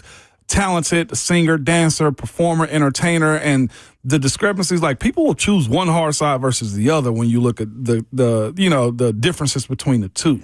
And there was a battle between the King of Pop and Prince, for sure. I happen to like both. I didn't choose a side because it's all good. All good. Yeah, MJ had Quincy Jones on his side. That's pretty good stuff. That helps. Yeah, it does. But you're right about Prince's approach. Prince, there are other artists who have done those kinds of things. Dave Grohl of the Foo Fighters is a prime example that lays down all these instrument tracks and basically creates the song. And like, he's ridiculous. Foo Fighters, as Christopher Walken would say. That is a land yacht, my man. Is clean. It was. Shout out Brian's Motorsports. Shout out to Brian's Motorsports. That is BEA. Nice and clean. Oh, that's a beautiful man. car. I would love to have a car like that. Rhett, we spent time yesterday doing a Foster 5 on Foster 5 priorities for the offseason and the biggest things the Titans have got to do to improve this roster. Now that the coaching staff is set and obviously front office is set in terms of the continuity of who was hired this time last year. What is at the top of your checklist? Wanted to give you the chance to kind of add your insight and perspective to this because there are a lot of different directions and different priorities and things that you can say are at the top of this list for the Titans in the 2026 offseason. Well, I don't know that I have 5, but I can give you 2 easily off the top of my head just thinking about it. And it involves, as we go through this draft process every year this time, the next thing really is the new fiscal year. Yeah. And that's March 11th. And that's, the 48-hour tampering period leading up to, and the reports are all over the place that it's going to be the first ever $300 million salary cap, which about $35 million is what it was when it started in '93, which is crazy to think that it's nearly 10 times that amount in 3+ decades. So I just wish I was younger. I don't, because I helped pave the way for those CBA deals and stuff like that. Like, I helped negotiate this last one, and that was the thing that we spoke about. You mentioned the cap. Like, the goal is to get everybody at a minimum salary. I mean, $1 million minimum salary. Yeah. Like, so when we start speaking about free agency and stuff moving forward, that's why I've been trying to tell fans, like, condition yourself to the numbers. A sitting backup is going to make over $4 million. You know what I'm saying? Like a sitting, a one-year player like Arden Key projected to make $7 million. Like old CBA, that's probably like 3. Like this CBA is like 7 to 8 million. Like sitting rotational guys, numbers are going to be way different. Yes. And so whatever those numbers end up being, which, you see everybody report 301 to 305 and change, that's still a 20-something. It's $75 million. It's jumped in 2-3 years, whatever it is. And I say with that, the Titans, everybody knows, is on the leaderboard of money to spend. And while you want to do it judiciously, you also have some things you probably need to pay forward. And the 2 things I can think out of the Foster 5, and I want to hear what the other 3 were, Ramon, from you, is Jeffrey Simmons has earned new money, pay the man. Yeah. And I don't think there's any disagreement with that whatsoever. He is your franchise. He walks and talks and does everything that a Titan by definition does. And he's earned that money. And the other one is Peter Skoronski. Put a 5th-year option on him and load up some more money for him. He has done nothing but improve in his time as a Tennessee Titan and is one of the linchpins on the offense, especially for an unheralded position as a guard. That's so they made my honorable mentions because I feel like those are no-brainers. Those have to happen. Right. And the ones that I put on there, like I could switch my 5 and my 1 because there's more immediate help to be had in this situation. But just quickly, I had corner help at 5. We went through that, and you might have one player, one starter, Marcus Harris. Right now, there are 2 players under contract, L'Jarius Sneed and Marcus Harris. And Micah Robinson, I'm kind of counting as a core special teamer since that was his role. That's all you have currently under contract for next season. Corner help was 5. Right guard, center, decisions. I mean, look, Cushenberry, looking at that one, and right guard just in general. Where do you go to? Tony Pollard or who? Do you upgrade it? Do you run it back? His contract is very team-friendly. Yeah. And he's been productive. But is there the ability to upgrade? And what does Brian Dable want? So that plays a part. Number 2 was decisions on Calvin Ridley and L'Jarius Sneed. You keep it cut, ask for reductions. There's, questions to be asked about those dudes. And number 1, to me, was find the wide receiver one because there's so many different methods in how you're going to go about it. Is it George Pickens? Is it a draft pick? Is it, signing 3 guys to play the role of 1? Who's your 1? Who's the threat? So that's why it was number 1 to me, but corner could also be number 1 on that 5.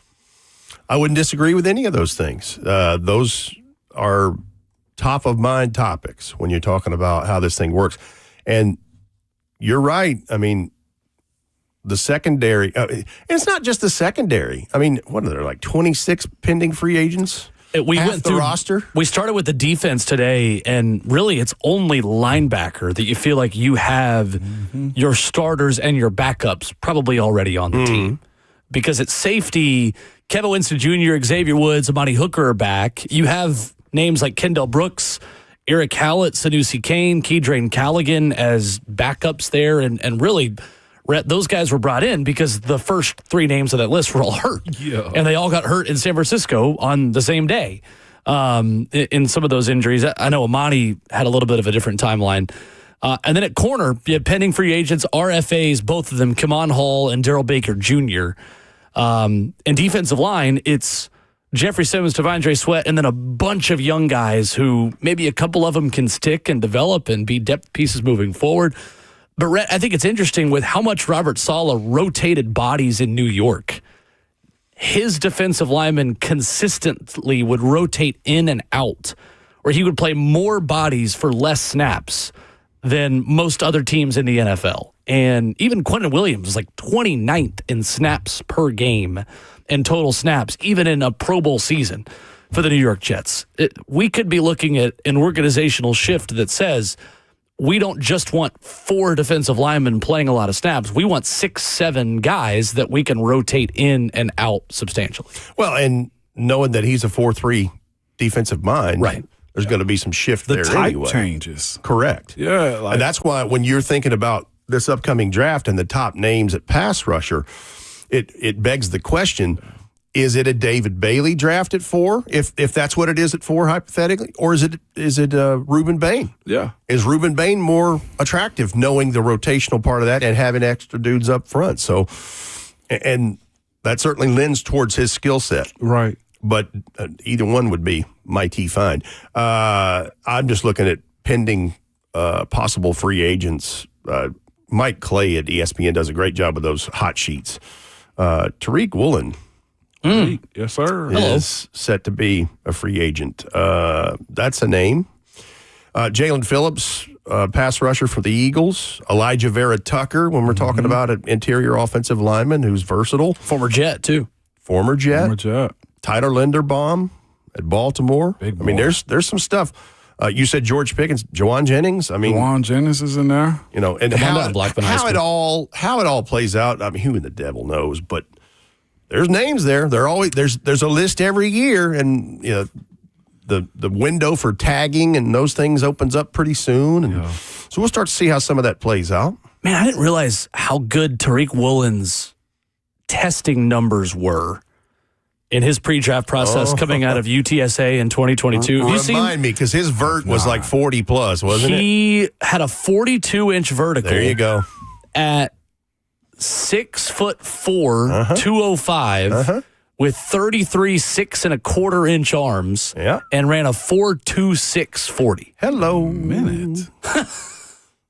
Yeah. This dude is a gazelle, man. 9.71 relative athletic score out of 10. The only thing that docked him, he didn't do well in shuttle or 3-cone, and he only had 12 reps at the bench, which brings that number down. Otherwise, he would be like a 9.9 or 10.0 potentially athletic score. And bench press, I mean, right. For corners.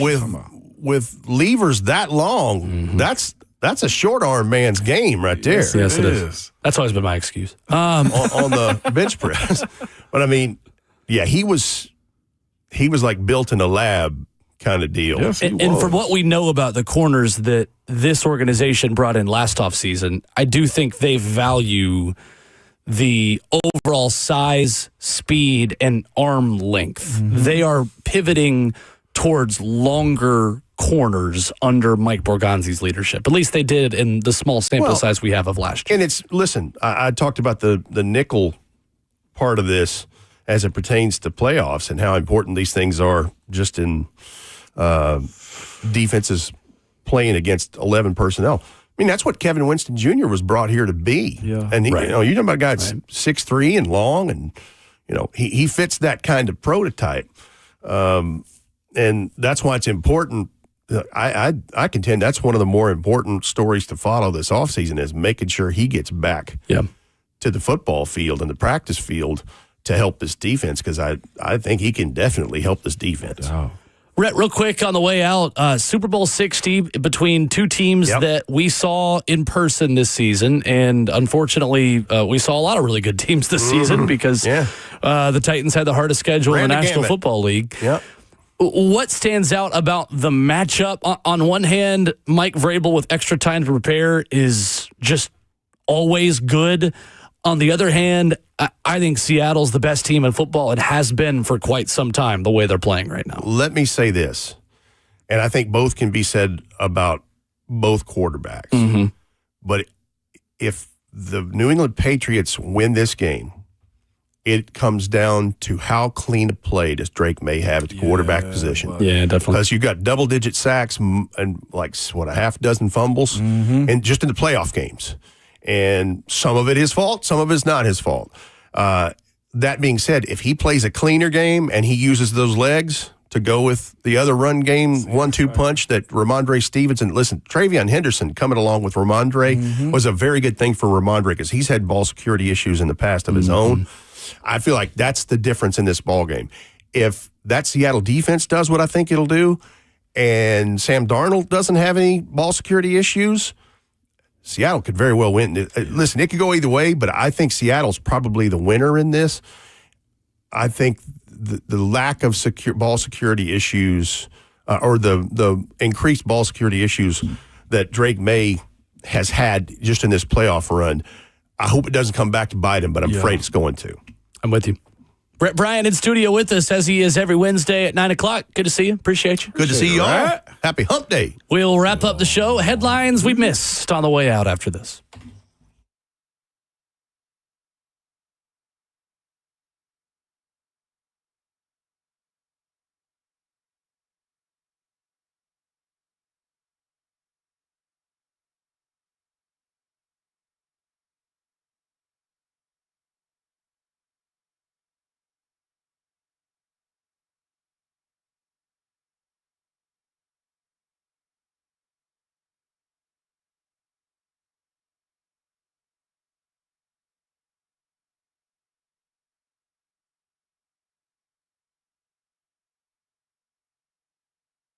What's up? It's Will Bowling for my friends at Zero Res. Listen, it might be February now, but we can't forget about those resolutions we made in December and January to clean up ourselves, things going on in our lives. What about our homes? Why don't we treat our homes the same way with resolutions like we treat ourselves and our own habits? You got to get Zero Res out there because it is the right way to clean. Zero Res is a little bit different because the science behind ZR Water's cleaning agents is much healthier than using soaps or detergents to clean. Plus, you get Zero Res to do it, and you're not putting in the work yourself, right? That's a bonus. Zero Res is a smarter, lasting clean. There's no harsh chemicals. There's no soap residue. There's faster dry times, and things are going to stay cleaner longer. Don't just take my word for it. Check out the Google reviews, the Facebook reviews. There's over 4,800 Google reviews that'll tell you this same story. Zero Res is legit. Book online, zeroresnashville.com, or call them at 615-535-9376. That's Zero Res. Spell it backwards or forwards. It's the right way to clean. zeroresnashville.com. And don't forget to ask about their air duct cleaning.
Purple rain, purple rain. Ramona Will, 104.5 The Zone, wrapping up the show. Not a better moment than him singing this at the Super Bowl. Not a better moment. I love this song so much. Oh. This song, I cried to this song in the year of our Lord, 2026. On New Year's Eve when Stranger Things finale came out. It hits you in the feels, like hearing Prince, and like the fact that he's not here too. Like I get it. It makes me emotional hearing him sing this song because I'm like, so I have chills. Jeez, the Super Bowl performance when the rain started falling and they just immediately stopped. Oh, come on, banger! Best Super Bowl halftime show. Go. That one. That one. That one's your favorite? Yeah. Probably. There's so many back then that were just the best. I mean, you had Janet Jackson. That was a really good one. Wow. That one. Why'd you like that one? Pure artistry. I love Dirty Mind. I personally. No, you have the dirty. I love the Beyonce one. I thought the show behind it, I thought Bruno Mars was good. Lady Gaga had a good one. I don't remember Gaga's as well. Y'all gonna be surprised, but my favorite one was L.A. Dr. Dre, Snoop Dogg. That was Eminem. Yeah, a lot of the old hits came out. That 50 one. Cent up like that. I loved that one. Hanging from the bar. 50 Cent. Upside down. 50% became a full dollar. And now we have Bad Since Bunny. he originally did that. Yeah, I know. I'm wading into these waters. I'm not diving in the deep end because you say Bad Bunny or Super Bowl halftime show and everyone just gets mad. Get over it already, right, people? And I don't. Yeah. Whatever. I think Prince, though. The way it all it wasn't supposed to rain. I think it was also the story behind it as well. Correct. That's right. That's right. Crazy. Jeez. Have the commercials lost their luster with So here's my thing on this. 1,000%. I don't love that we get them all the week before the Super Bowl now. I understand why advertisers do it that way, but I saw the Pringles ad the other day. Like Budweiser put out their ad like last week. Oh, did they? with the Clydesdales. That's tough. That's tough, man. We might have to have a discussion. I'm looking at it right now. Prince made number one on who was it? Fox Sports halftime. Michael Jackson also. I don't remember this vividly. Good. I liked The Weeknd's, but I'm Weeknd's in the was minority on that. good. I liked it a lot. I just liked The Weeknd overall. Yeah. I mean, it was a good weekend that weekend. Jennifer Lopez and Shakira. People love the hips on Shakira. Yeah, it was fine for me. It wasn't my favorite. Who was it last year again? Last year was Kendrick. Last year, and then it was Kendrick was Rihanna. good. I love Kendrick's too. Rihanna, and then she came out pregnant. That was a big she deal. did. Yeah, it was a big moment. She did a pretty good one. Let's go to Celeste in Hendersonville chiming in on this. What's up, Celeste? What's up, Celeste? Well, I just want to make a comment on Prince, being that I've been a Prince fan since 1980. Okay. And almost every interview he's ever done, been to multiple concerts, have his symbol tattooed on my body. Okay. He lived it knowing that his music was on Spotify or any kind of downloaded thing like that, or any kind of movie, because he was so against any of that. Record companies, yeah. And of all the performances I've ever seen, the one that I did not see live, which is the best one he has ever done, was when he was inducted into the Hall of Fame. Wow. If you have not seen that, his induction into the Rock and Roll Hall of Fame, you've got to see it. It's the best performance he has ever done. Wow. Okay. In my opinion. I like Check it. it out. Thank you, Celeste. Appreciate the call. Celeste. Thanks for chiming in. We appreciate you. Another good one that I just thought about, U2 back in the early 2000s was a pretty good one. Is that when they forced their music on our phones? Okay. No, that was way before that. Oh, okay. Yeah, no, U2 has a different connotation now, don't they? That's like the first song on my songs. Is it? Like alphabetically? Yeah. So like anytime when you would, remember back when you would connect to somebody's Bluetooth and it would play like the first song in your songs? Yeah. That was always the one that would play for me. I'm trying to think where Prince was for the Super Bowl that year. Was it San Francisco? No, I think it was Tampa, wasn't it? Yeah, it was Miami Gardens. Or Miami for Colts and Bears. Of course. Yeah. Yeah, wow. I remember that like it was yesterday. That's like a core Super Bowl watching memory for me. So yeah, we'll see. I don't know. I don't want to take calls Monday angry about Bad Bunny. You said it was Colts and Bears? I thought so, wasn't it? Well, if it was, that was Devin Hester's kick return on the very opening play. That was awesome. About the halftime show on Monday, people they ain't even mad. It's just a social media thing. Yeah, that's true. People, we are so unserious. We just are. People, It's like one of the biggest artists in the world. Like, it's really going to be all right. The world. And he's American. Yeah, Puerto Rican. Yeah. History, people, school lessons, man. Like, I don't listen to it much, but like I'll enjoy it. I remember like people love that Bad Bunny, like legitimate, like. But again, I'll Bad Bunny. I'll say we're just so unserious. Like, this is fake mad stuff. Back at it tomorrow morning, bright and early, 6 o'clock on the dot. We will have Coach Mack. Mm-hmm. We will have our final Thursday 3 of the year, our Super Bowl parlay that we're each putting together. A lot more on Super Bowl 60, and we'll see what else coming up tomorrow morning. But remember, your Twitter fingers and your mic is always hot.